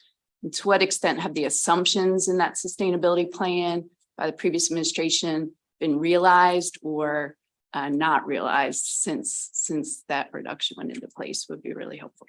Absolutely. Thank you, Madam Commissioner. If I can certainly get back to and make sure that that information's readily available, I will, if that's okay. Thank you. Commissioner Corman. Thank you, Mr. Chair. Two quick questions. One, just on the self-sustaining point, can you just help me out? My recollection is that most of the facilities you guys run were built before you existed. So those were obviously subsidized somehow. The ICC was subsidized by various contributions, and the northern toll lanes on I-95 don't pay for themselves. I think they're coming from other toll revenue. Is that all accurate? When you say you're self-sustaining, there are all those inputs to make you quote unquote self-sustaining? As far as originally creating building and doing that, I'll certainly have to get back to you on the exact on that. But today, our operating costs annually, our fiscal 24 $400 million operating budget, as well as that 6-year CTP, are self-sustained and self-generated revenue. Right. So if you remove the cost of building 3 spans across the Bay Bridge, multiple tunnels through Baltimore, and lots of other roadways and bridges, you're self-sustaining. Yes. Okay. And then the second question is, can you just talk a little bit how you work with State Highway on sort of access to your facilities, especially as we get new sort of intelligent transportation systems with highway tolling, maybe ramp metering, how you all work together? Because obviously you have sort of a little footprint around your facilities and then the facility itself. I'm thinking about like Governor Schaefer's old Reach the Beach initiative and all the things they did there. So can you just talk about how that relationship works and you know what the sort of outlook there is? Absolutely. And sir, you're touching on something that's near and dear in the core fiber of my DNA and my 25 years with Maryland and the DOT and the Maryland's CHART program that is leading at the State Highway Administration, the Coordinated Highways Action Response Team. The Administrator Pines Statewide Operations Center, as well as our authority operations centers, communicate 24/7 and share the same advanced traffic management system platform. That ties our cameras, our dynamic message signs, over 600 controllable, 1,000 images that are viewable of our systems, our respective systems. And I'll use the US 50 corridor because we start talking about Bay Bridge Tier 2 study, and we start talking about what we're doing to optimize day to day. And going into the Reach the Beach terminology of we went into this season, our respective management teams coordinated together. And even though the bridge is a Maryland Transportation Authority asset in both Queen Anne's County and District 2 SHA and Anne Arundel County District 5 SHA, our respective allied MDOT agencies, we communicate together. We communicate our schedules. We communicate our response to emergencies. We also, throughout that area, help each other out. We view each other's systems, shared common operating systems and platforms, shared ITS devices, and shared tactics, as well as response with the Maryland State Police and the Maryland Transportation Authority Police to those emergencies, as well as breakdowns with a phenomenal, vehicle recovery unit and the CHART Emergency Patrol Program, helping get disabled motorist crashes and roadway disruptions when they occur out of the roadway as quickly as possible. That communication is daily, ongoing, and it is amazing, sir, about how well we communicate together and partner, meaning the MDTA and the SHA together. Thank you. Commissioner Mana, I think you have the last bite at the apple on this one. Thank you, Mr. Chairman. As a follow-up, or maybe you can touch on it briefly today, but if I'm not mistaken, the ICC is the only facility that you operate that has dynamic tolling. And I'd be interested to know the effectiveness of that and if that's going to be applied or considered for all of your facilities going forward to increase revenues going forward. That's a great point. It was our first dynamic, but when you start to add in the express toll lanes as well too, even though the peak period times are set, and it's still kind of in the dynamic type realm as well too. That's certainly a discussion that we've looked at and we're going to continue looking into with Commissioner Sakata's request and the additional detail that we'll provide to the commission and continue to work with the commission on as to what do those alternatives and suggestions look like, sir? I mean, those are possibilities, and those are sometimes not very popular possibilities as well. When you start looking at that and start looking at peak period tolling, you know, as far as that looks, as well as what a standard flat rate looks like versus dynamic. So certainly things that we're looking into. Okay, thank you very much. Okay, thank you. Thank you, sir. Welcome aboard. Thank you very much, Mr. Chairman. Thank you, committee. Great to see you. Mr. Smith, I believe you are up next.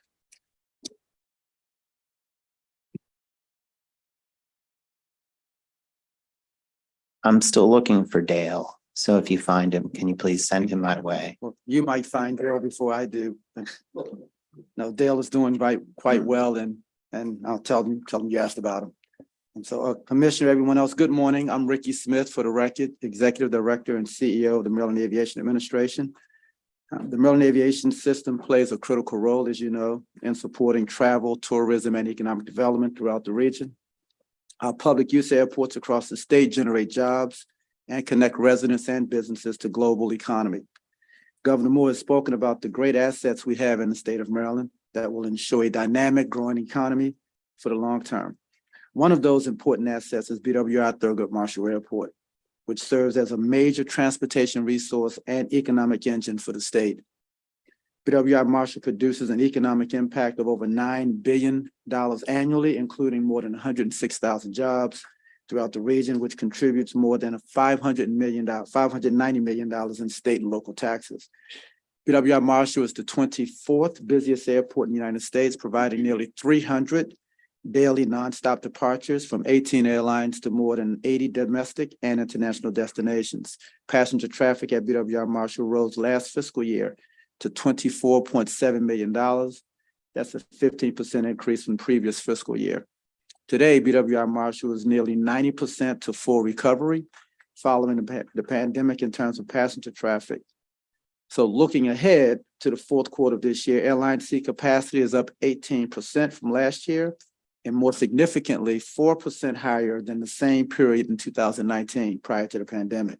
We continue to welcome new airline partners and growing international and domestic air service. We are committed to working every day to make our facilities the most efficient, user-friendly airports for our customers. A critical part of that work is our annual system preservation and maintenance program with an annual program need of $320 million.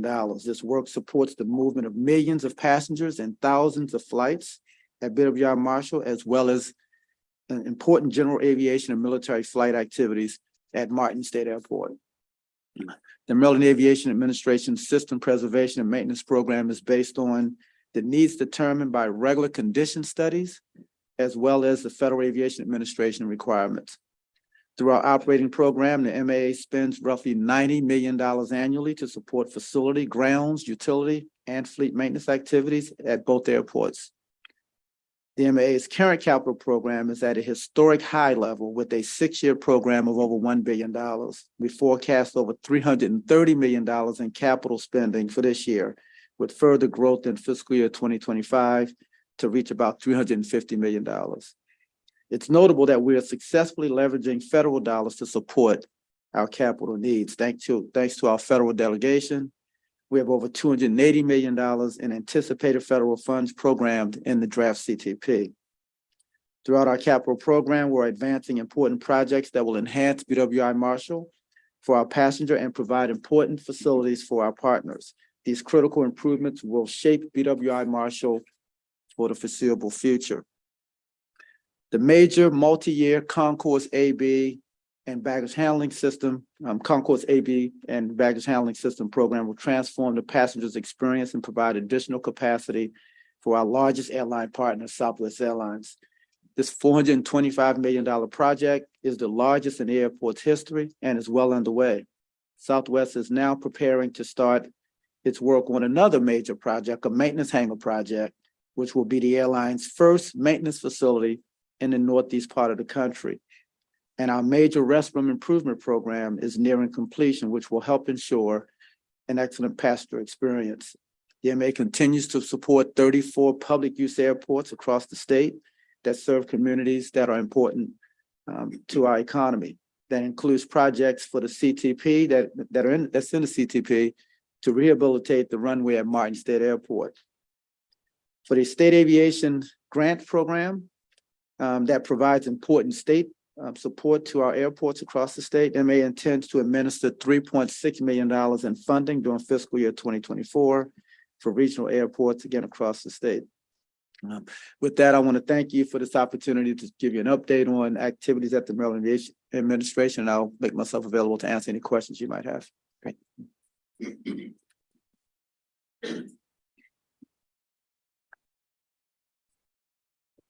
Commissioner Banks? Thank you, Mr. Chairman. Thank you, Mr. Smith, for your presentation. I wanted to thank you also for the funding that your administration is making available for the runway extension and other improvements at the Salisbury Regional Airport. I'm a resident of the Eastern Shore. We live just outside of Salisbury, and that airport is critically important for us. I'm a very frequent user of it.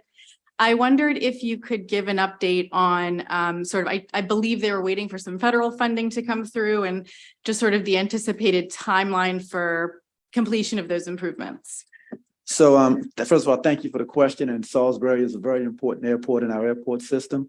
And so we've committed the state's contribution to that program.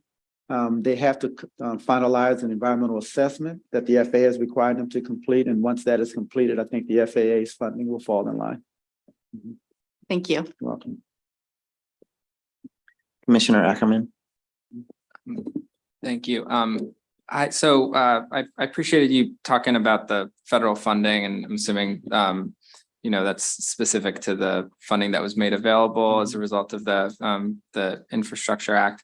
Can you speak at all to the discretionary grants that MA is applying for? What the success rate has been? I know MWA kind of just down south has been very successful in receiving a lot of the discretionary grants through the various different cycles. And if you talk a little bit about some of the strategies that you might have deployed in order to either get more federal funding or to continue to soak up the resources that are available. I think specifically, it seems to us that the Biden administration's focus on labor peace and project labor agreements has been a really important component in dispersing funding to airports across the country. And can you kind of talk about how MAA has been evaluating some of that criteria that's in the notice of funding opportunities for these discretionary grants? Yes.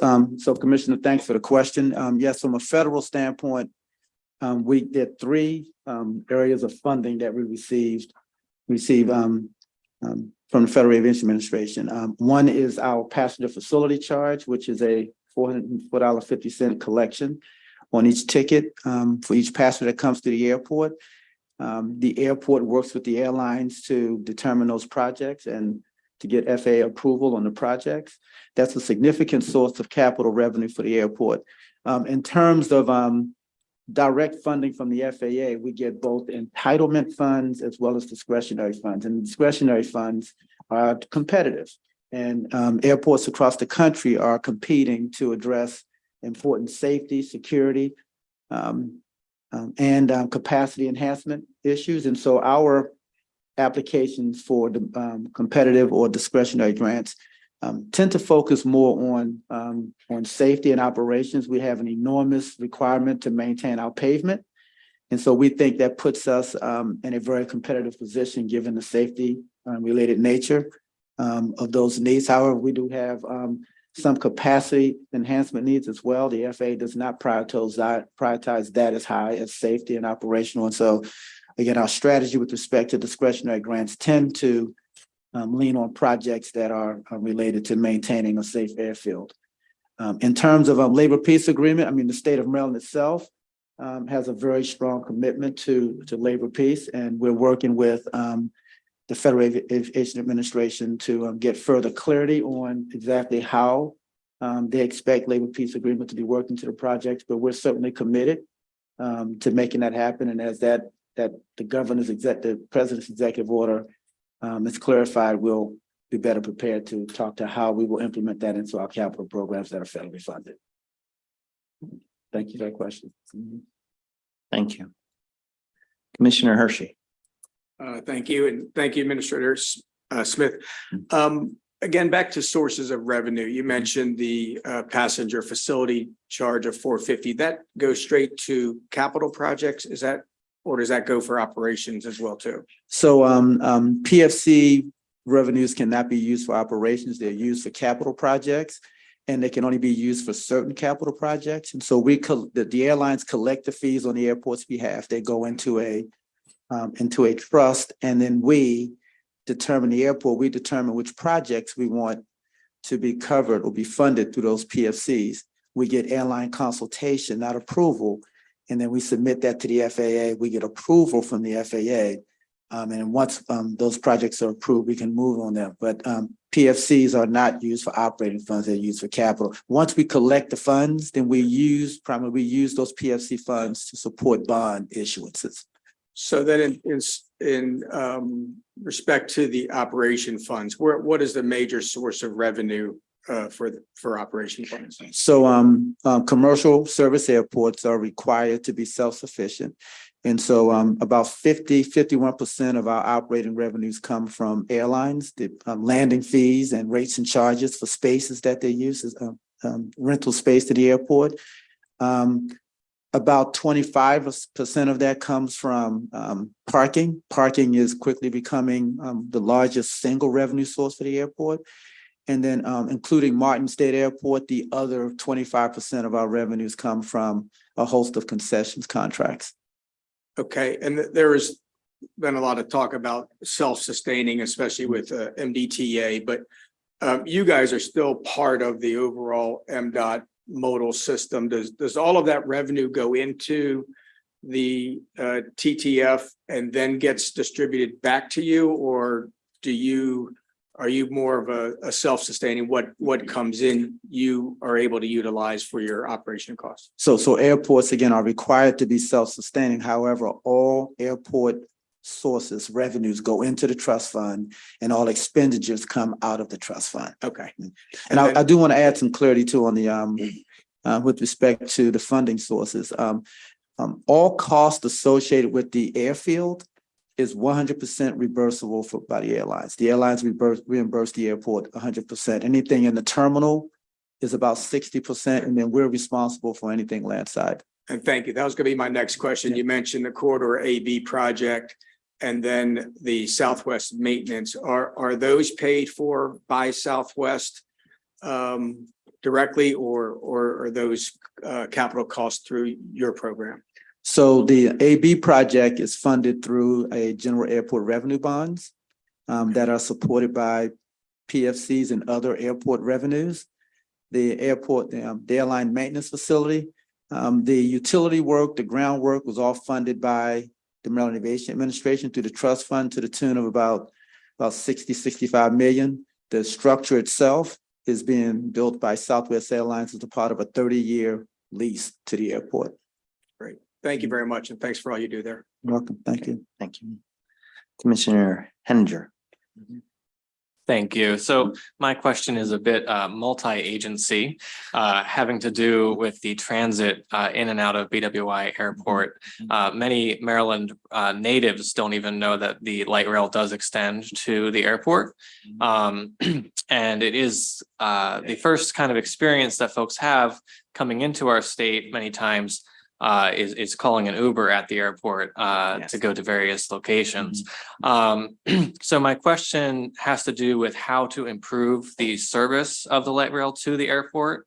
For those who may not know, it only comes every half an hour, including during peak times. And I have paid dearly for that, coming in and needing to make it to a meeting downtown. So what can be done to both increase the amount of trains coming in and out of BWI, but also the signage within BWI so that folks coming into our airport know that the option is available to them?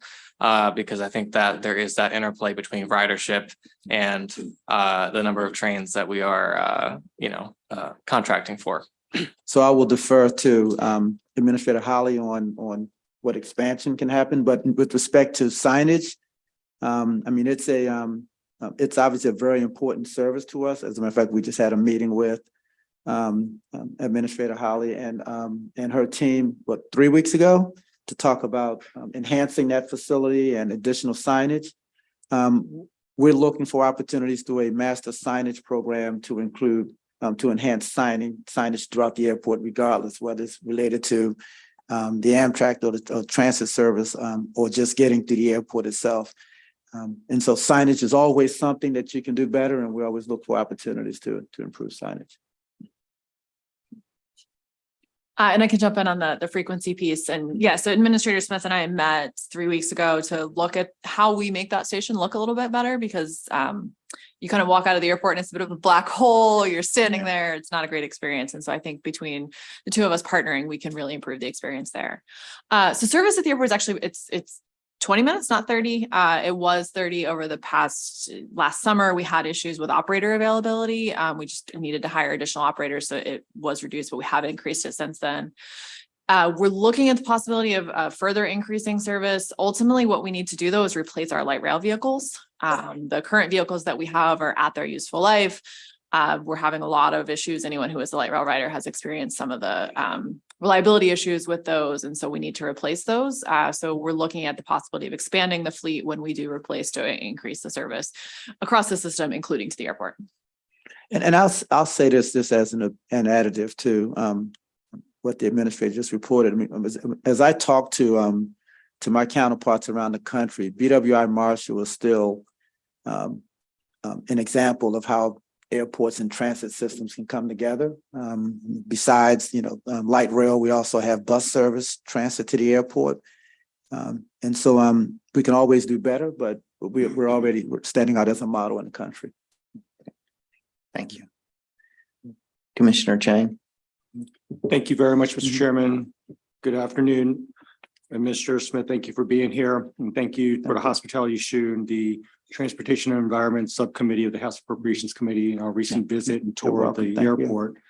My question is regarding the aircraft fee. When a plane lands or takes off at BWI Airport, what is the current fee, or on the average what the fee is?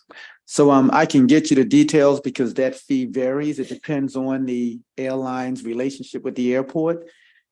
We have some 8 signatory carriers.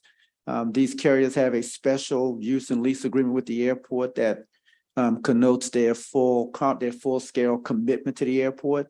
So their landing fees, their leasehold rates are different than an airline who does not have a signatory relationship with the airport, or what might be an itinerant carrier, for example. And so those fees vary. But the fees are based on the landing weight of the airport. There's a per landed weight of the airport. And again, I can get that to you, but it varies depending on the airline's relationship with the airport. Is the fee applied for just landing or for takeoff too? It's for landing and takeoffs. Both landing and takeoff? Yes. And then I understand the different weights of the aircraft and the cargo on it and the passengers. What on average, do you have a figure how much that fee is? No, I can get that back to you. Okay, and about how many landings would you say on average occur at the airport a day? About 300 operations a year. A day, sorry, about 300 operations per day. And then that landing fee, how is that determined? Who makes the decision, or how is that decision made on what the fees are? So each aircraft that lands at the airport has a tail number, an identifier number. And our operations team there's a software system that tracks each aircraft that lands and takes off at the airport. That identifier provides information on the aircraft, the weight of the aircraft and that kind of stuff. And so based on that information, operations works with our finance team to determine the charge to the airline. And the last question regarding that fee is, how often is that fee reevaluated or reassessed? So every year we have what's called an airline affairs meeting where we do a reconciliation. So for example, in the airfield where the airlines are responsible for reimbursing the airport for any cost, at the beginning of the year, we establish a landing fee. At the end of the year, where we're able to determine whether or not the forecast, the number of operations upon which that landing fee was established was correct. We either have to pay the airline an amount to reconcile, which rarely happens. Normally, the airlines have to pay the airport some reconciliation fee to balance the account, and that happens annually. Okay, great. Thank you very much. Thank you very much, Mr. That Chairman. reconciliation happens annually. We bill them monthly. Thank you. Commissioner Ball, you have the last bite at this apple. Thank you, Mr. Chair. Mm-hmm. Can you talk about the last time that fees have been increased?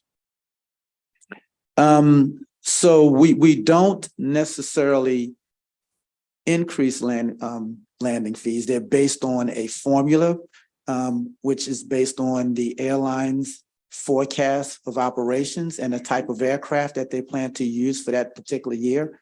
And that kind of drives the fees. The leasehold space fees, however, is negotiated, and that was established during the last use and lease agreement that we negotiated, which was about 3.5, 4 years ago. We'll be renegotiating a new use and lease agreement with the airlines in about 3 years. And in that agreement, we will reestablish rental rates. I'm doubtful that we will revisit the formula that we use to calculate landing fees, but landing fees are based on an annual formula, which is driven by activity forecasts. And what about other fees? Well, rental fees, it depends on how the airline is using that space, where that space is located in the terminal. The airline's relationship with the airport, again, if it's a signatory carrier, then they may have a certain set of rental rates, as opposed to another carrier that doesn't have a full commitment with the airport. But it's a dynamic set of rental rates and landing fees based on activity and location in the airport and the airline's relationship with the airport. So when's the last time that any of the fees that you have associated with the airport have been increased? So that would have been 3 years ago 3 or 4 years ago when we negotiated the new use and lease agreement with the signatory airlines. That would have been the last time.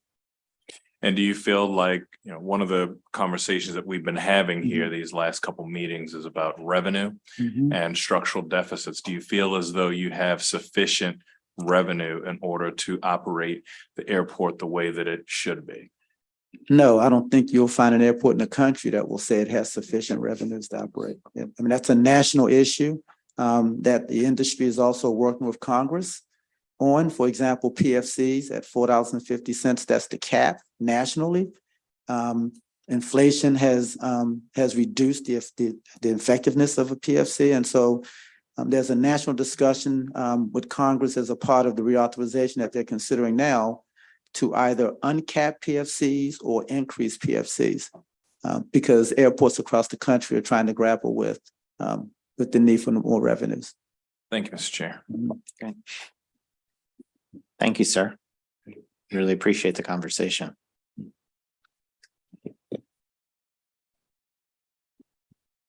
I believe our friends at the port are up next.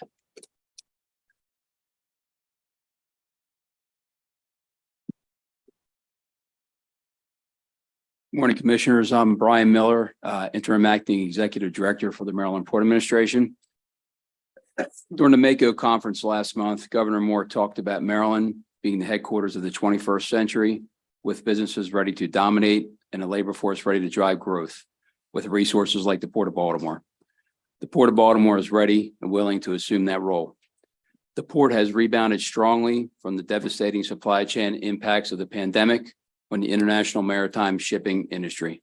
Last year, we set a record in handling $74.3 billion worth of cargo and set other records for general cargo, roll-on, roll-off farm and construction machinery, and containers. We also led the nation for the 12th consecutive year in car and light truck volumes. That performance has continued into 2023. We set a record in June at the end of our fiscal year by handling 11.6 million tons of general cargo, and we're currently up over last year's roll-on, roll-off and container records. As most of you know, the entire cruise industry shut down because of the pandemic in 2020 and 2021. We are proud to report that all cruise ships leaving from the Port of Baltimore are now back at full capacity, and we just welcomed the first Norwegian Cruise Line vessel and are happy to have Carnival and Royal Caribbean offering year-round cruising. The Howard Street Tunnel project, which I'm sure all of you have heard about, is underway and will give us the ability to handle double-stack containers on rail. The CSX schedule projects to have this completed sometime in early to mid-2026. It will grow our business by approximately 160,000 containers per year and generate roughly 13,000 new jobs. We are also moving forward with our berth reconstruction projects at Dundalk Marine Terminal. We handle more roll and roll off cargo than any other U.S. port, and we're renovating those berths to better accommodate the larger and heavier pieces of farm and construction machinery now being manufactured. I also want to mention our exciting Mid-Chesapeake Bay Ecosystem Restoration Project with the U.S. Army Corps of Engineers. This project is rebuilding James and Barren Islands and creating much needed shoreline protection in Dorchester County. It'll give us much needed sediment placement capacity for the next 30 years.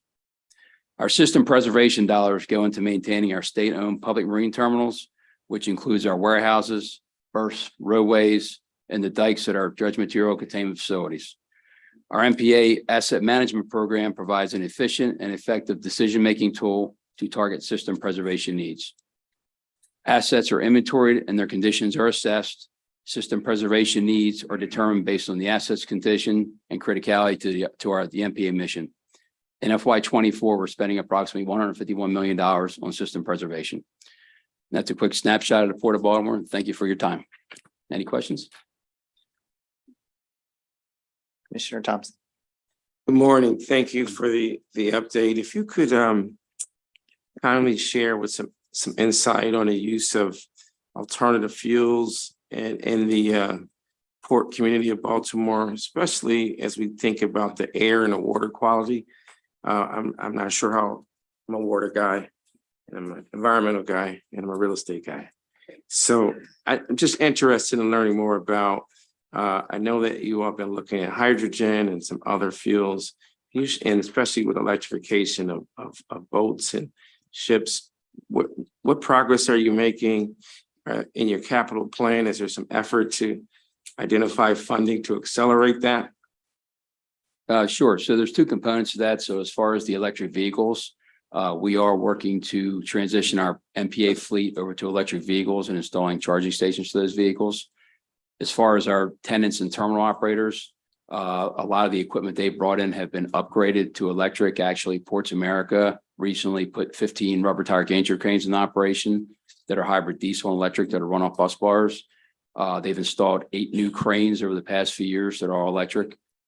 In addition to that, other terminal operators are upgrading their terminal handling equipment to electric, and the ones that are still diesel have all been upgraded to Tier 4 compliant for emissions. As far as the shipping industry, the ocean carriers themselves, they are actually going through a trial and error period, I guess you could say, of different types of alternative fuels. Methane, Maersk just actually signed a contract for methane powered ships. There's a movement towards hydrogen, methanol, and those types of things. So the ocean carriers are really driving that alternative fuel program, and we're waiting to see how that's going to work out to see where that will go with the ports. And most ports are taking that approach also. And just the last thing, the state incentives to accelerate that transition, how would you rate that compared to California? That's a tough question. Sorry, it's no problem. No, we're actually, the governor has issued his directives on what he would like to have happen for the state fleets, which our goal is to abide by that. As far as the marine terminal operators, they're national and international firms, so their compliance is driven more so by their corporate guidelines, which are driven oftentimes by International Maritime Organization standards and other standards. So as far as comparing to California, we're probably not as aggressive as they are out there with their ports, but is front and center for us in terms of improving our emissions and doing those things. Thank you. Hope that answers your question. Thank you. Thank you. Commissioner Kane. Yes, ma'am. Hi, Brian. I just want to, two comments. I have to say, I think the Port of Baltimore is like the economic jewel of Maryland. It is one of the most amazing facilities I have ever seen. We actually brought our board of the Maryland Chamber of Commerce there to see it, and everyone was in awe. You do a great job. And two, I was on that cruise out of the terminal with Norwegian Cruise Line. That worked out very well too. But for you, how is the transport in and out? I know we're working on the Howard Street Tunnel. What else can we do to help you bring those goods in and out? Because it's an amazing place, and I'd hate to have you stopped while you're trying to get out to 95 and get those goods up and down the East Coast. We're very fortunate that all of our terminals are very close to I-95. So we have a short run for the trucking community to get to those roadways. I guess the biggest challenge we have is obviously infrastructure preservation. So we work with our counterparts at the MDTA and also SHA and also the city and other governments to maintain that infrastructure. So we have close collaboration with them to maintain that. 90% of our container traffic, for instance, goes out by truck right now. We're very fortunate we're close to 95, so that's really a benefit to us. There's not a long drive for the truckers to get in and out. So, and actually with the construction of Howard Street Tunnel, that's going to help us out considerably also. So. Okay. Thank you. Thank you. Commissioner Banks. Thank you, Mr. Chairman. I wondered if you answered in just your response just now, one of my questions, which was the split between, what percentage of the cargo that moves through the port goes out by truck versus rail or other modes? And I think you said it's 90% truck just now. Is that correct? Approximately 95% for containers. Do you think that the Howard Street Tunnel project will have an impact on that? Do you think that it would change that at all to move more of that by rail? The 95% of the truck traffic we have is for local consumption for the most part. In the Baltimore DC metropolitan area and surrounding areas. The rail will actually expand our portfolio and give us the opportunity to bring in more cargo with containers that can actually go up by rail to the Midwest, such as Chicago and areas like that. That's our goal. So I don't see it really cutting into the truck traffic, the local market so much. It's more of a long haul with the rail actually going out to the Midwest. We're the furthest inland port. So we're literally a straight line from us to Chicago when the rail lines are complete, when the Howard Street Tunnel is completed. Sure, that makes a lot of sense. And then last question, I guess you mentioned the challenges of the infrastructure and keeping that upgraded on the rail side. Is that all really privately funded by the operators of the rail lines, or is that something the state participates in as well? We have rail networks inside of our terminals we maintain ourselves. Once you get outside of our terminals, it's maintained by the Class 1 railroads. Thank you. So. Great. Thank you, sir. Thank you. Appreciate it. Thank you. Save the best for last. Good morning, Chrissy Nizer, MBA Administrator. I'm happy to update you on our network of 22 branch offices, our 2 satellite offices, our mobile bus as well that operate throughout the state of Maryland. In fiscal year 2023, those branch offices and our alternative services, we've completed 2.6 million transactions in office and then 8.2 million completed online or alternatively. Over the last several years, MBA has instituted a lot of customer service and technology enhancements. You may have heard of Customer Connect, which was our big IT modernization, moving from an old mainframe system to a new modernized system. And that helps us really to deliver that premier customer service, whether you come in our branch office or you want to complete your business alternatively. We joke that gone are those days where you had to bring a book or your lunch when you came to an MBA branch office. In fact, the numbers I think are pretty astounding. 80% of our customers are now completing their transactions with a wait time of 10 minutes or less. Last week, we actually had 72% of our customers 5 minutes or less wait time. Pretty phenomenal what our folks are achieving every week. But we are planning for what's next. And part of that is making sure we maintain our infrastructure, just like the rest of the modes are working on. So our flagship headquarters, where we not only have a branch office, but many of our headquarters staff in Glen Burnie is currently undergoing a much needed renovation. That's a $12 million project. It's a 60-year-old building. And obviously, as you can imagine, the infrastructure needs to be replaced. And so we're really excited about that. We do evaluate our branch offices just as the other modes do in terms of what the infrastructure needs are. And so the next branch that's on the list to be a major modernization project will be our Largo branch office. We're currently actually in the design phase for that, and that's about a $4 million project. In 2023, we also reorganized our team and created an Office of Customer Engagement. It really is focusing on the customer experience from beginning to end. How do we make sure that we're doing things in the best way possible? And when we don't get it right, how we improve that experience. Our branch offices, many of them are now also one-stop shop services. So we partner with TSA PreCheck. So if you're going through the airport, we can make that service more convenient for you. TWIC services. So with our port partners who need to get those background checks done, they can do that conveniently throughout the state at their branch offices. We now print birth certificates in partnership with the Department of Health, and that enables you to have a smooth transaction if you're not able to bring that. We have veteran benefit offices throughout the state, as well as Department of Natural Resource licensing and registration. And so really trying to work, across the network of government agencies to make services as convenient as possible. I always say folks don't care if it's state or local roads, and they don't care what state agency it necessarily is. They just want to get that service.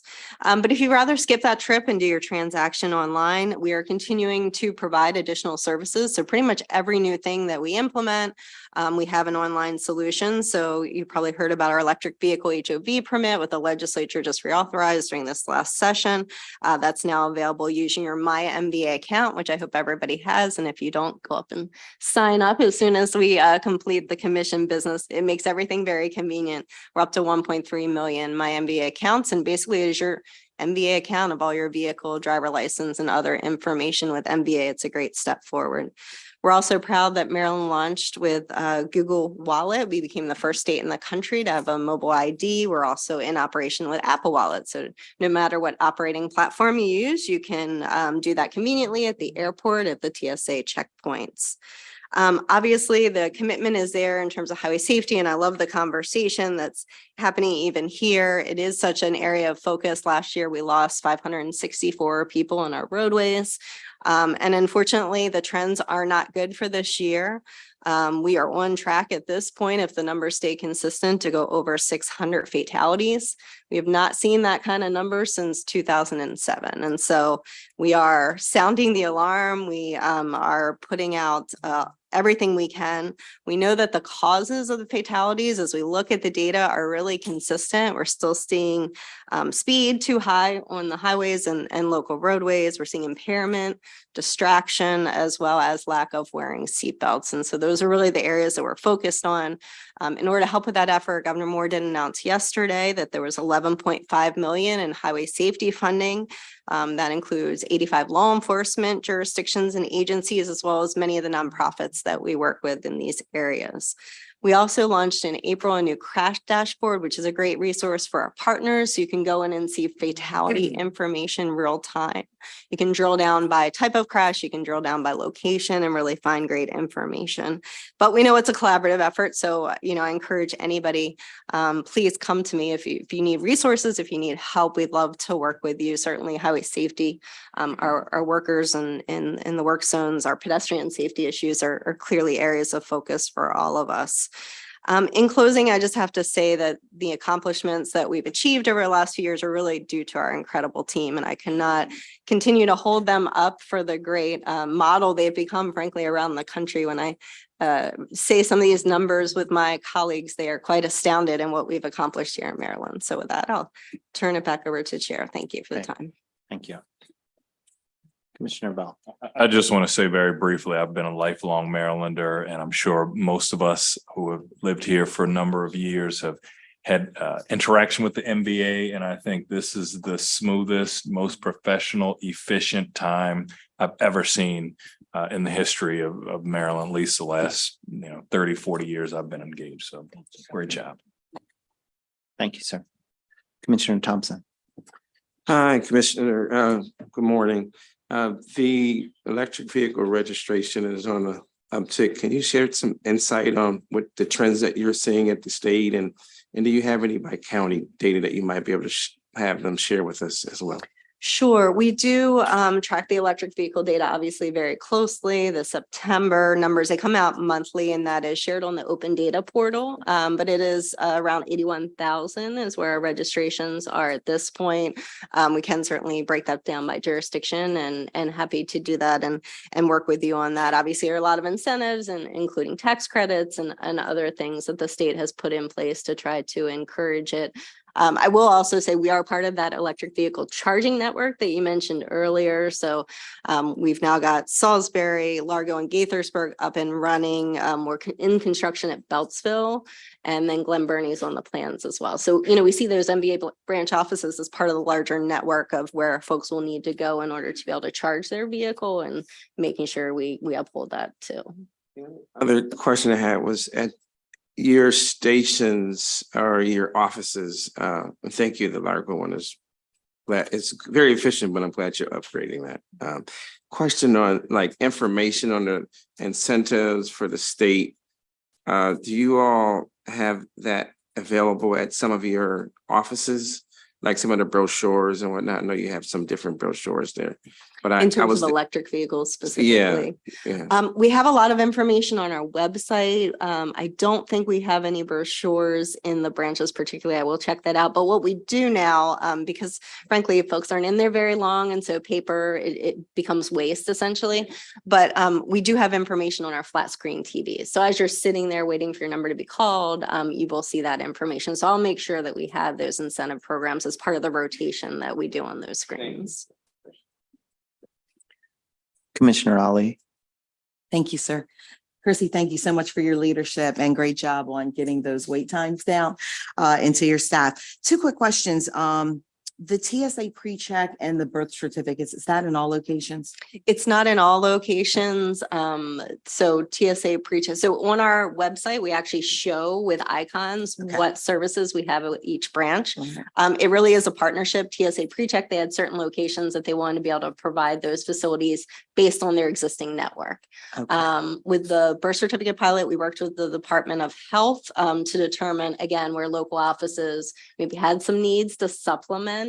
And we also tried to be geographically dispersed. So we don't want to leave any area of the state out, obviously, and making sure folks have access as much as possible. Okay, great. Thanks. And then just real quick, the crash database, awesome tool.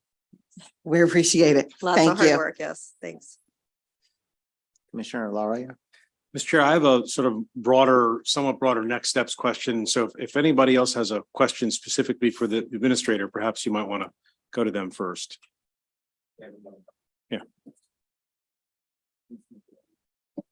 Hi, yeah, just back to some of the data points. I mean, the death rate, I've lived in other states. I have to say Maryland speeds are beyond anything I've seen in other states I've lived in. But do you have any demographic breakdown on the accidents or deaths, or how that correlates with age of licensing or numbers of license? I'm just trying to really understand any correlations that we're starting to see around some of that. Sure, we do, and happy to provide that as a follow-up. So one, speed has been up since the pandemic. It is not going down, unfortunately, but there are more vehicles now on the roadway. So obviously, the more vehicles, the greater chance that you're going to have a collision.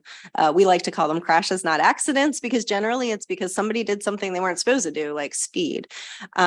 We do have breakdowns by demographics. Generally, younger males tend to be more highly represented in that speeding category, or more dangerous behavior. And so we do target, when we do marketing campaigns, to whatever demographics we see in the data. But there's other pieces that are just throughout the population, unfortunately. And I think it's about creating that culture of safety so that we're all a part of the solution. And really, regardless of who's in your vehicle. I have people get in the back seat with me and they don't belt up, and I'm like, I'm not moving the car until you put your seatbelt on. I'm the highway safety coordinator for the state, right? So I'm sure that others have that same experience, and I think it really requires all of us to make sure that we're personally committed and hopefully keep driving the numbers in the right direction. Thank you, Chrissy.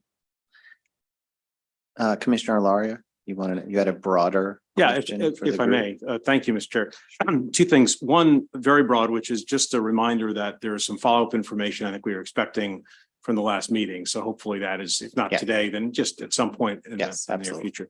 Regarding today, I just wanted to say, first of all, I don't think I've ever had a sort of the full array of modal administrators present at one time. And I just want to say how impressed I am by the quality of the administrators, your expertise. So credit to whether it's the secretary or the governor or the governing boards. We're really lucky to be served by, I think, such a tremendously professional and capable group of people. What I want to figure out also is how to maximize your value in this process. And I don't know how the chair or the process is going to do that, but I wanted to, first of all, the easy question is, would be good to get your notes from today, because there was no way to get there's a lot of facts, a lot of information. So in whatever form, and I hope you won't reformat them into fancy PowerPoints. I just would like to get the basic notes in whatever form they exist. It would be helpful. And second, I'd like to, I don't know how to ask this question exactly, and Ms. Chair and staff can reformat this if they want to, but I'd sort of like the answer to the what keeps you up at night question, but specifically with regard to funding. Because I think it's going to be easy. And I think even today, it's inevitable that in this kind of a forum, you end up going in all sorts of directions because you have this array of folks and this array of folks behind on the commission. And we talk about all sorts of stuff. I want to focus as much as possible on the funding question specifically, which is our charge, and to understand what really is keeping you up at night with respect to funding issues, the funding cliffs and so on that you see. And then to the extent that you have some either instinct or planning regarding solutions for your modes. And I know you would need to coordinate this with the secretary's office and others. I recognize that, but you know, you're the subject matter experts. You know what's going on in your part of the transportation world, and anything that you see as funding opportunities, as best practices that we might benefit from, that would advance or jumpstart our discussion around funding for the particular areas of expertise that you have. I'll never be an expert the way any of you are in your respective areas, and anything you can do to add immediate value and to expedite that conversation and that discussion, which I'm sure we'll be turning to at some point, would be very beneficial. So again, however the chair feels it's appropriate to ask that or gather that, I'd appreciate it. Yeah, thank you. I appreciate that input. It's very helpful. Okay. Thank you all. We do have one more presentation. Joe gets to round it out. So we will.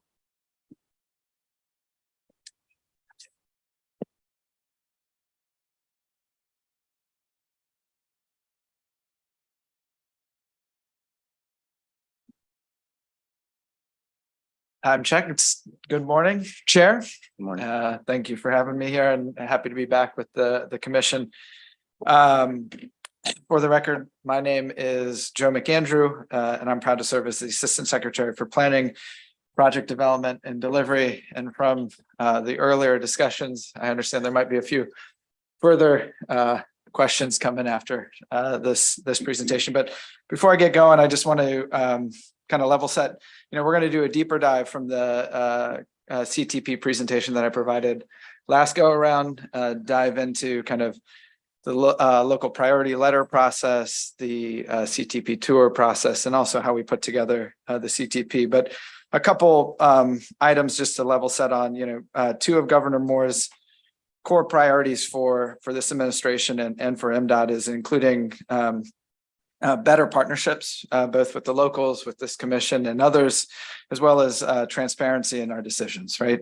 Because we're all in this together at the end of the day. And that's what MDOT aims to meet these priorities with our capital investment program. We need to acknowledge that there's never, ever a perfect process in how you make decisions, especially with constrained budgets. And we strive to continue to improve and enhance as we go.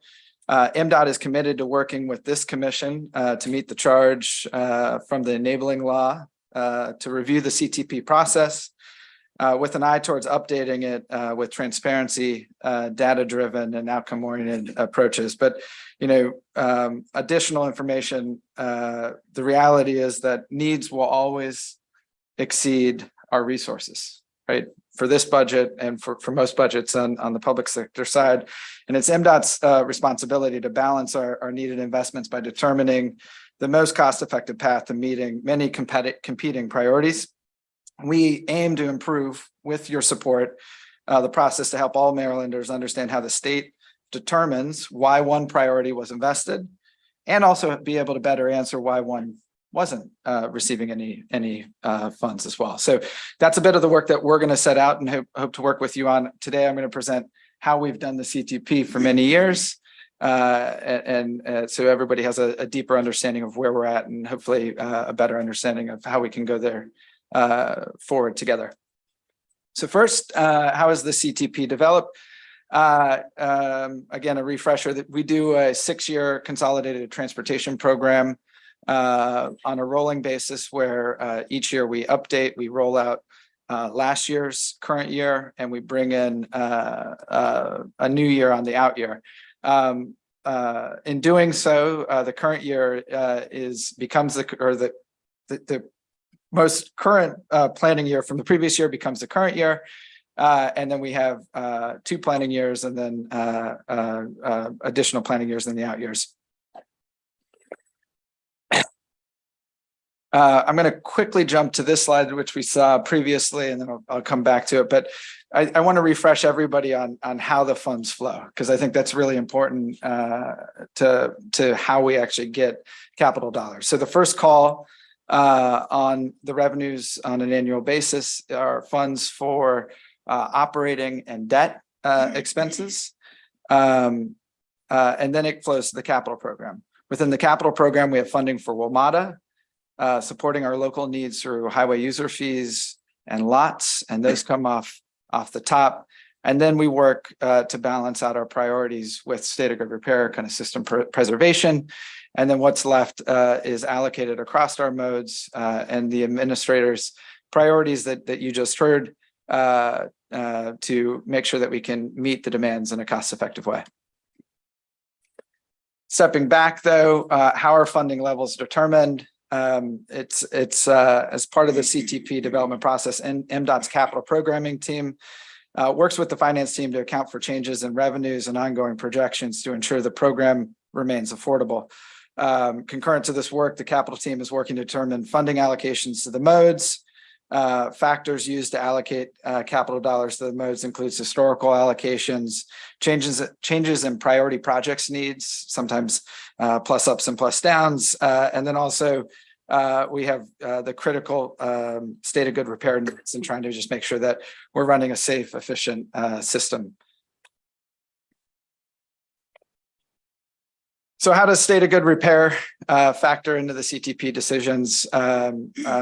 This is a critical item, before we go ahead and open up additional service, whether it be on the transit side, a new investment at the port or the airport, or additional expansions on the highway side. We need to make sure we have a strong foundation to build from, because every deferred maintenance dollar we have today compounds, and it's more costly to fix in the future. So we go ahead and prioritize work at the secretary's office with each modal administration to identify their needs, aggregate, and then allocate.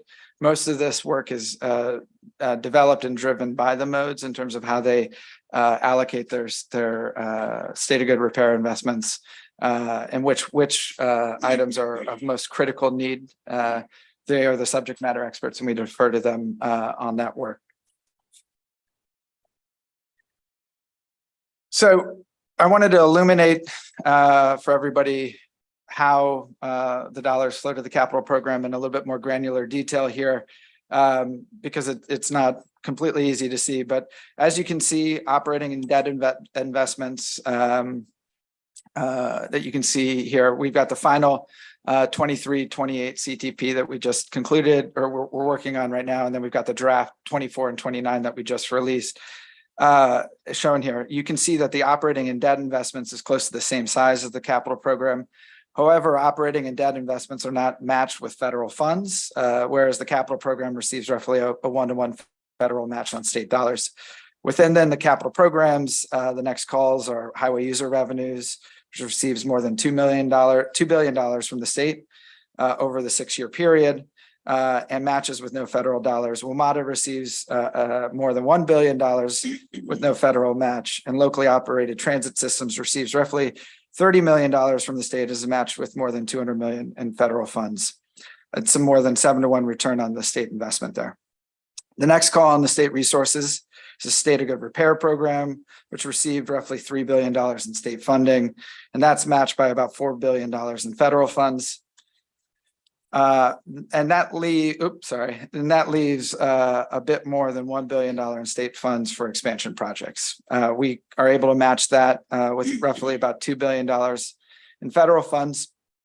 And that right there is what's left across all of the modes, as well as all of our local priorities, our partners, the county executive and others, their requests. We're trying to go ahead and again, make sure that we are keeping the system in a state of good repair, but making sure that we're addressing the priorities in a cost-effective way.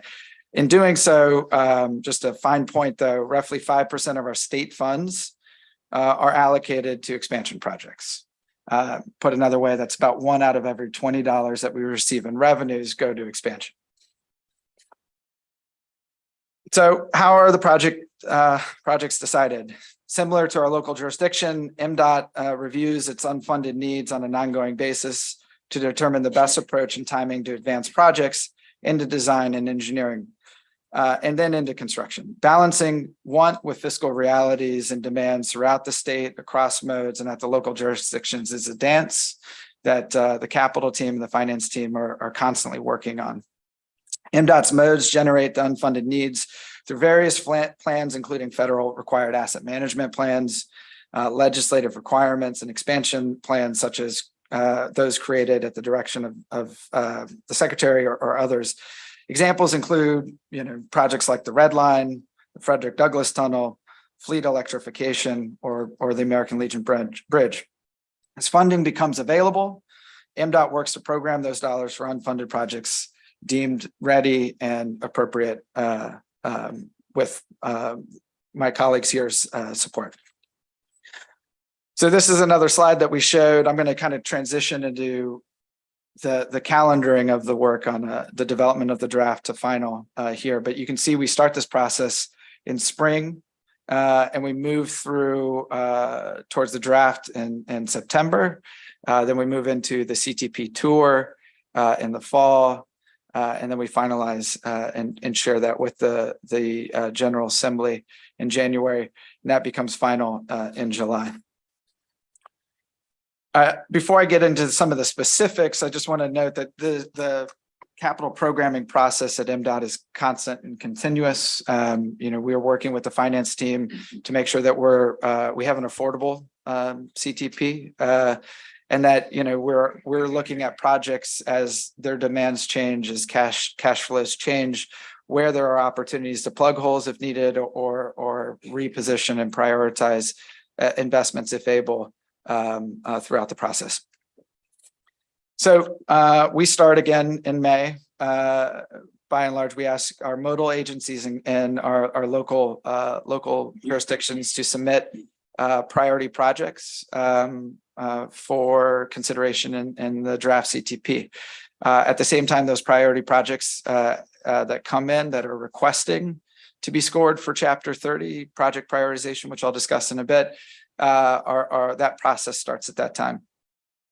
In June, the capital program team will have aggregated all of MDOT-wide's capital funding requests, as well as our local priorities funding requests over the 6-year program, and submits this information to the finance team to assess its affordability. Then in July, the finance team finalizes revenue and spending projections for the draft CTP that we then release in September that are used to address the CTP's affordability. And again, going back to that flow chart, they're taking in things like operating demands, and our debt, and then other things that come off the top before we even get to the capital program, such as highway user revenue, and our lots program. MDOT then transitions to drafting the CTP that we release on September 1. Prior to that, we hold meetings with each willing jurisdiction at the summer Mako conference to discuss the jurisdiction's priorities, how they've changed from the last year to this year, and also identify priorities for MDOT and opportunities for collaboration. MDOT also scores the project submitted to the Chapter 30 process during this period for inclusion in the CTP. So we release the draft CTP on September 1, and once the draft is published, MDOT participates in CTP meetings hosted by each county and Baltimore City before November 15th, which is legislatively mandated.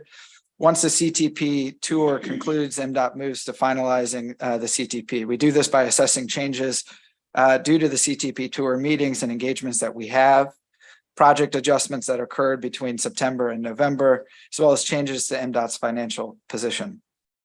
MDOT then submits that final CTP in the state report on transportation to the General Assembly no later than the third Wednesday of January of every year. Included in this report is the final CTP. Then the Department of Legislative Services includes information about the final CTP in each of MDOT's budget analyses. And this information is presented to the budget committees at MDOT's 20 budget hearings held during the General Assembly session. What comes out of that process is the final step in the CTP development, and that's the plan actually taking effect on July 1. So I'm going to go ahead and transition to talking a bit about the local prioritization process, the CTP tour process, and then the Chapter 30 prioritization program. The first step is MDOT encouraging our local jurisdictions to submit local priority letters in the spring for consideration in the draft CTP. Those minor projects are for SHA and our highway program are directed towards the SHA district office to examine opportunities to include in the minor highway program. Those larger projects for SHA, as well as those multimodal projects for other jurisdictions, are then considered for the inclusion in the draft CTP.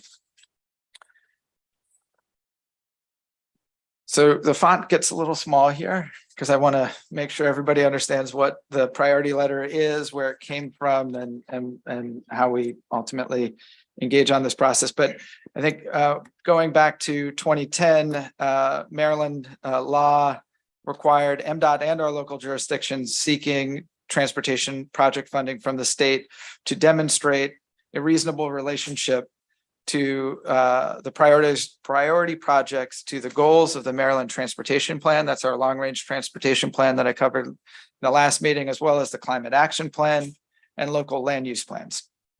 At the time, MDOT decided to implement the program by providing guidance to encourage local jurisdictions to then submit annual priority letters that address the intent of the law.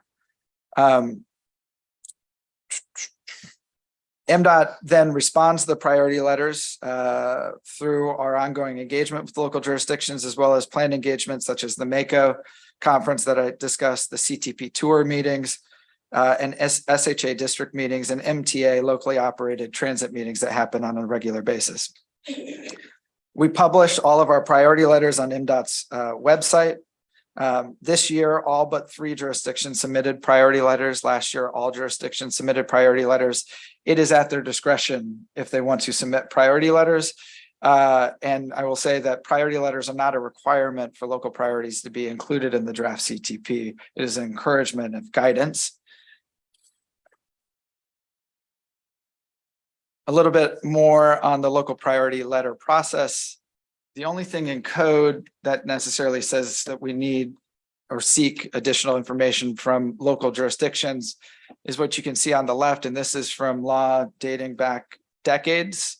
And it directs local governing bodies to share their wants on the secondary highway system.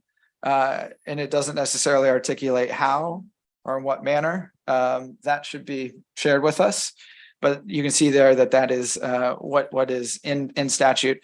On the right, you can see how we ultimately go about this practice. We encourage the priority letters because then it helps us articulate, and as I said at the beginning, we have limited resource and a lot of want. How do we ultimately try to balance those competing demands?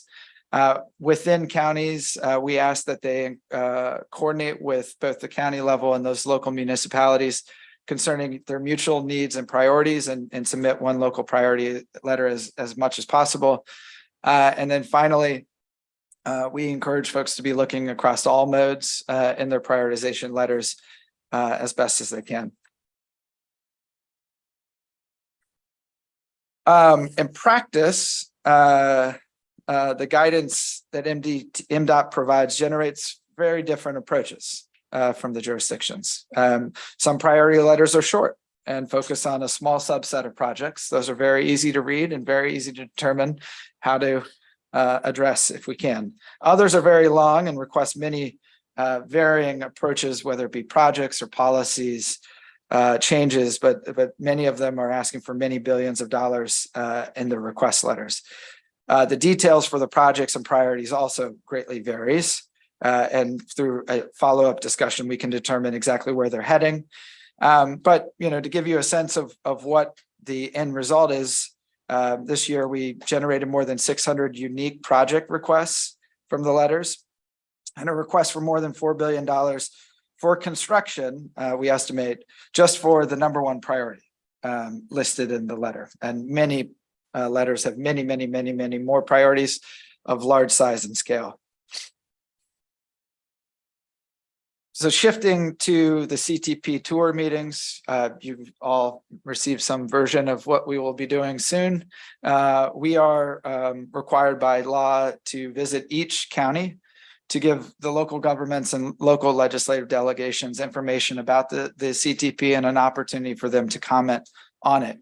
Each jurisdiction ultimately has autonomy on how it runs the CTP meetings, who can participate, and how it functions. We are making ourselves available, but they are the hosts and get to make the decision. With that, each jurisdiction then uses a wildly different approach, where some ask for us to lead the presentation, some will ask the county executive or the county council or the state delegation. And again, some of them use different approaches to the venue with which we have the discussion, whether it be just a public meeting, a standalone county council meeting, or different approaches. But at the end of the day, what we're trying to do, and especially under this administration, what we're trying to do is make sure that we are as forthcoming and working with the jurisdiction to make sure that we're doing this in partnership, that we're ready to answer the questions that are coming. And if we can't answer the questions that are coming on that day, that we're continuing the dialogue to make sure that we are achieving the needs and the wants within the constrained budget environment that we live in. Next, I want to talk a little bit about the Chapter 30 program, what it is, what it isn't, and maybe some areas for improvement. But Chapter 30 is a law that passed in 2017 that directed MDOT to develop a project-based scoring system for major transportation projects. The system asks MDOT and local jurisdictions to voluntarily request cost-benefit analysis of transportation projects that would increase capacity on the highway or the transit system, specifically projects that would flow through SHA or MTA and are in total from planning to construction more than $5 million. Counties, municipalities, MDOT can all submit applications for scoring, but major capital projects at other administrations at MDOT are not considered in the law. The law is pretty prescriptive. It uses 9 goals and from those 9 goals, 23 measures that it informs us at MDOT how we should go about setting up the prioritization program. We use a combination of project data, modeling analysis, and by statute, qualitative questionnaires submitted by the project sponsor to ultimately determine scores. Back after the law was passed, we worked with a cross-functional team at Mako and MML and others to develop the current process.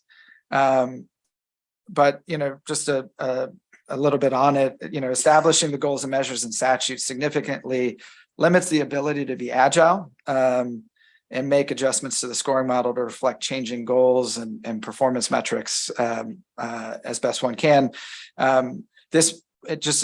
My cursory look across various states that use this, whether it be Virginia, North Carolina, Utah, and others, this might be the most prescriptive in statute.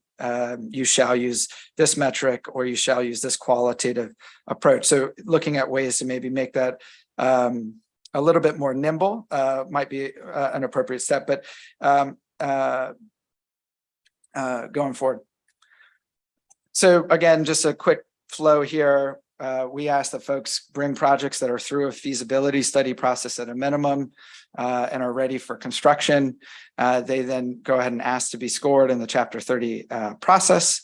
Chapter 30 projects are then scored, and you can find in the appendix of the CTP those scores. And then finally, it is a factor in many factors that MDOT uses when identifying projects that are going to receive funding in the CTP. Again, as I said, the legislation is quite prescriptive compared to other states, and we love to find a way to achieve the intent while making sure that we are achieving outcomes of importance as well. The legislation, importantly, of note for folks, does not require MDOT to use the project scores in the CTP investment decisions that are made.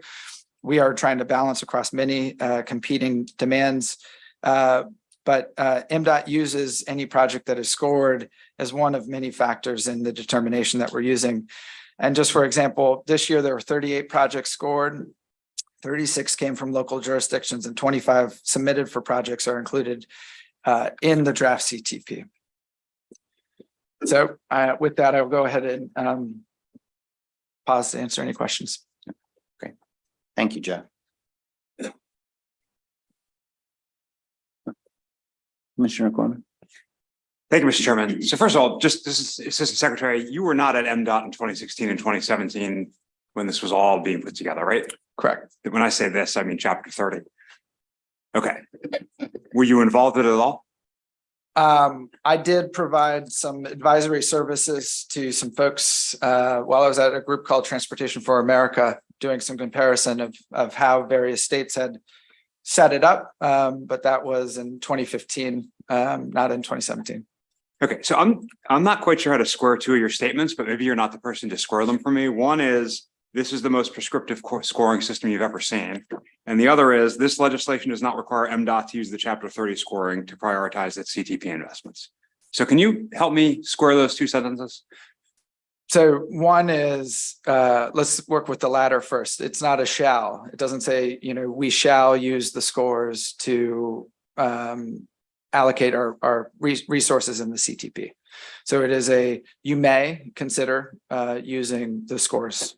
Now, within the scoring process, once you look at the prioritization, it says, here are all the things that you need to score in this process.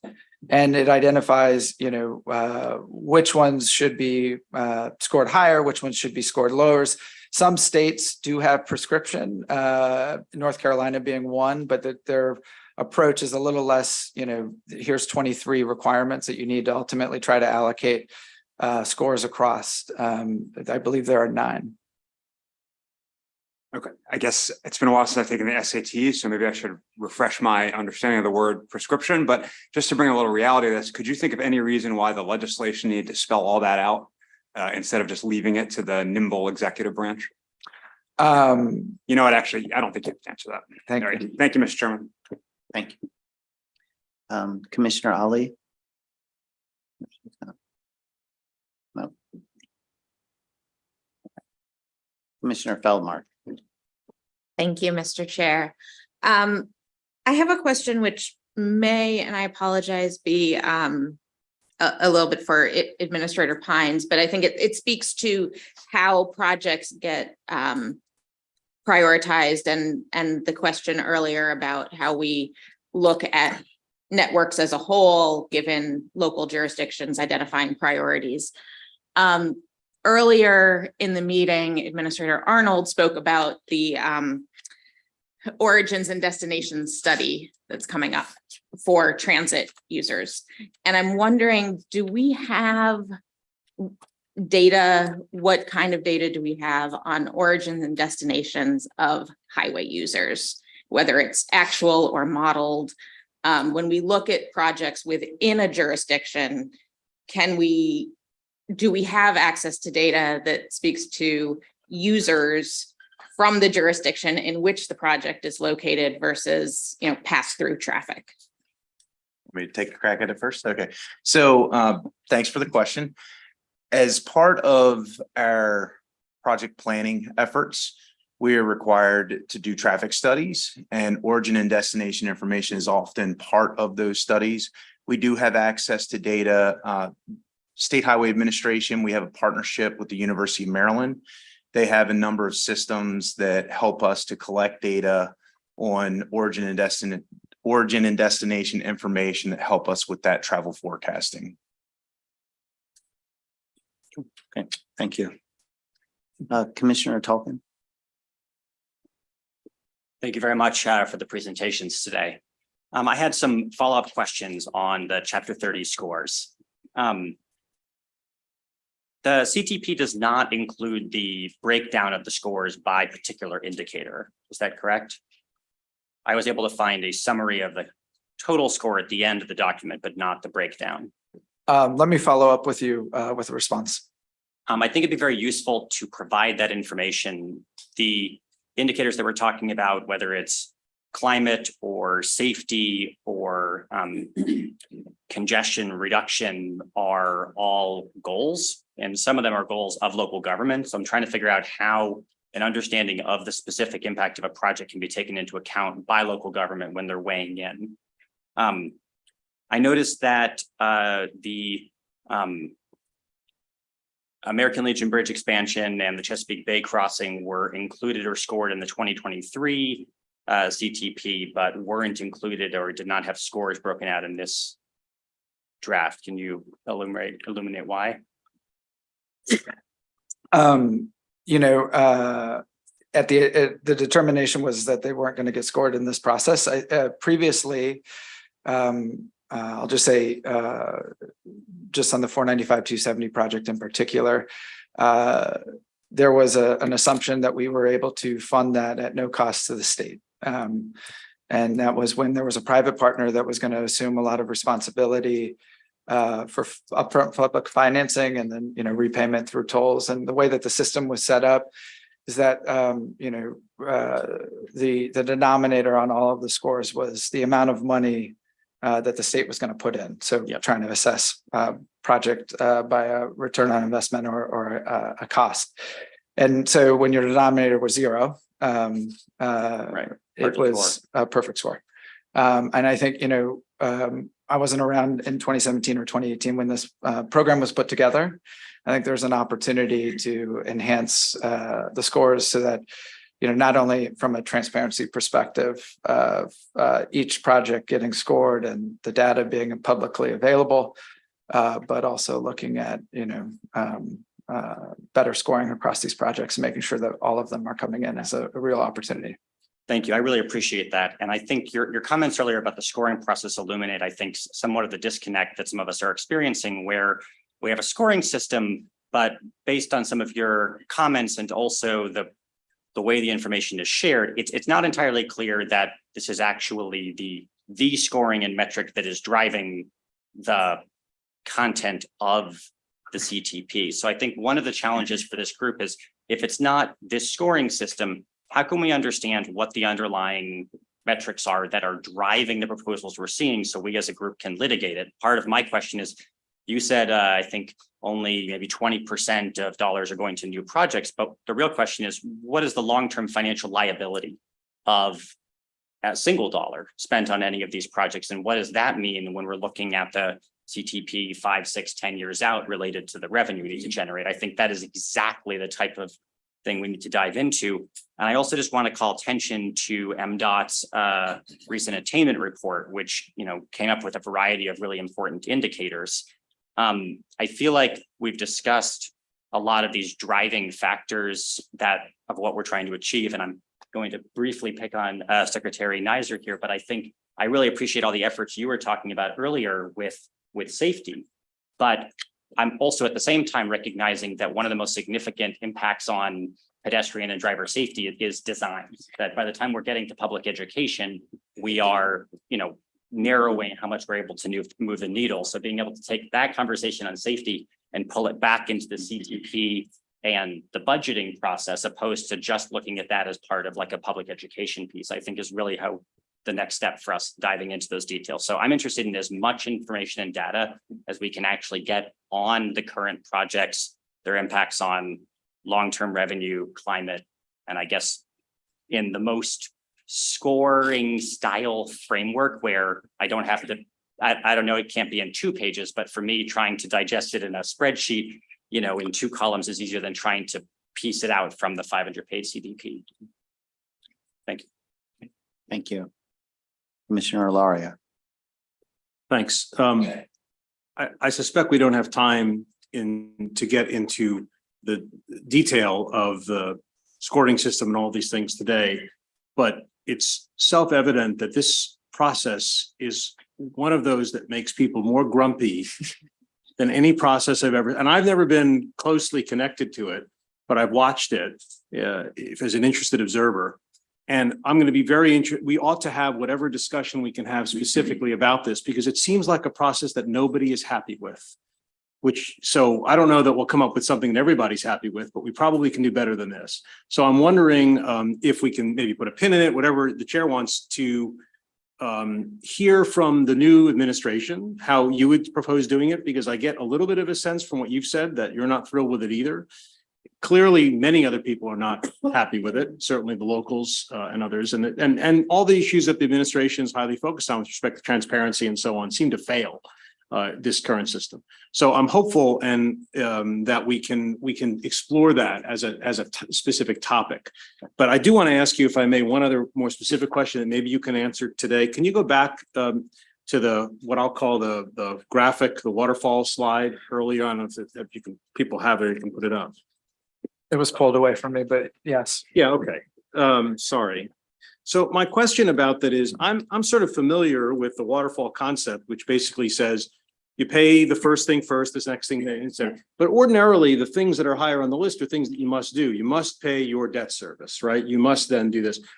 But these, you know, what I'm trying to understand is how much discretion is there in each level of this waterfall? Debt service, I understand pretty readily. I guess you could control that by having less debt, but the debt is there, the payments are due. Other of these potentially are statutorily controlled, they're formulaic. You know, and that may account to some extent for HUR sorts of things. But then you get to state of good repair, which is a big stop along the waterfall until you get to the remaining capital projects. And I really don't know, I don't understand how you know when you've repaired enough to go on to the capital projects. Presumably the answer is you haven't repaired enough by definition, because otherwise everything would be in a state of good repair, and it's not. And I'm not suggesting that you have to spend every last dollar on the repair issues before you go on to the capital issues, but presumably there's some discretion in there that says, well, look, you know, if we do everything in the state of good repair requests and repaired everything, we'd have zero money left for capital projects, and that's not acceptable. So at some point you have to go back up the waterfall and ask yourself, well, how much do we really want to spend on state of good repair? Which are the things that are really going to fail this year? Which are the things that are safety issues, as opposed to, gee, we'd like to repair these things? And I'd like to understand, maybe you can start on this today, maybe it's a longer conversation, but you know, this waterfall looks like you fill the bucket, and when the bucket's full, you go to the next bucket. That's not what this waterfall actually is. And I'm trying to understand how you know when to go to the next bucket. Yeah, there's some, I'd say, hard and fast in there in terms of some of the contributions that are legislated, right. WMATA, HUR, lots, and sometimes what we get from WMATA is ultimately what the board determines appropriate, and by compact, we ultimately allocate resource to. Some of it we control, right? Some of it we don't control, right? Federal statute and the formulas that flow, we can't control that, and we're at the mercy of Congress there and the appropriators. We also can't control some factors like inflation, supply chain challenges, ridership, COVID. We can't control some of those. So you're trying to do a balancing act as you go. I think within the State of Good Repair program, you hit it on the head, right? There's a diminishing rate of return at a certain point in time where additional dollars only going to get you so much more, right?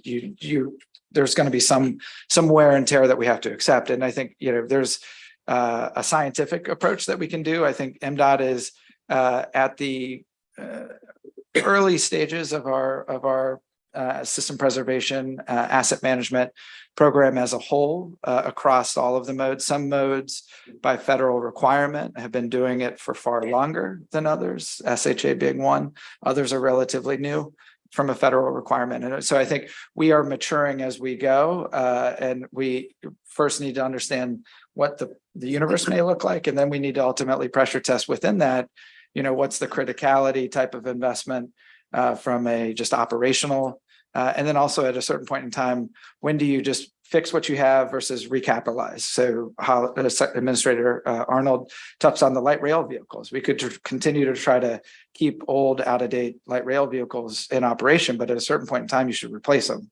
That's a multi-billion-dollar investment, and that's something that we need to do. Obviously, we can talk about this forever. We don't have the time, but if we could just sort of put a pin in somehow in that question, and if in the short term, you could at least give us some sort of graphic or something that indicates mandated versus discretionary in terms of my little waterfall example, and where you're making those decisions because where you're making discretionary decisions, where you're basically making mandatory decisions. And I don't think this commission, at least with this broad charge, shouldn't necessarily assume that the mandated decisions need to be set in stone forever. I mean, if they're rolling downhill from the federal government, perhaps, but we should be looking at all of those things to assess whether is a mandate because, it was divinely deemed a mandate, or is a mandate because someone decided 15 years ago legislatively that it should be a mandate. We need to look at all of those things to understand how this waterfall might function as efficiently as possible. Great. Thank you. And to Commissioner Laria's point, we certainly are going to spend a lot of time on this point, and I am trying to be respectful of folks' time as we are over, but I do want to give the 3 remaining commissioners the opportunity to briefly put that out there, and we will certainly be going, we will be having more discussions on this point clearly. So I'm not trying to cut anybody short, but I also want to be respectful of folks' time as well. So Commissioner Sakata. Make it short and I'll stick to that waterfall slide. With reference to your capital projects and programs funding gaps, have you identified what that funding gap is in dollars? Yeah. So in the CTP currently, as presented, there's a roughly $2.1 billion funding gap. Not all that's capital. They're system expansion. Some of that is system preservation as well, but that's the delta that we're at right now. Thank you. Commissioner Banks. Thank you, Mr. Chairman, and thank you, Joe, for your presentation. I think my question is similar to some of my colleagues, and I think maybe this is just something that you don't have to answer today necessarily. We could just maybe include this as information for the future. I think what I've gathered today is that not all projects are scored through Chapter 30, and for the ones that are, the scoring may or may not be used in determining whether to include those projects in the CTP. So my question is, are there any other rules or set processes or guidelines that are sort of tangible that on how the various sources of priorities are weighted? For example, a priority that's submitted by a county in one of their letters versus a priority that's submitted by one of the agencies. Just some more information, I guess, on how that process works would be helpful. We can certainly illuminate in a follow-up, maybe a response to the question. I'll just say, also some of this is federal mandates as well in terms of safety and roadway fatalities and flexibility of funding. So there's a lot of different factors that come into play. Thank you. Yep. Thank you. Commissioner Flora.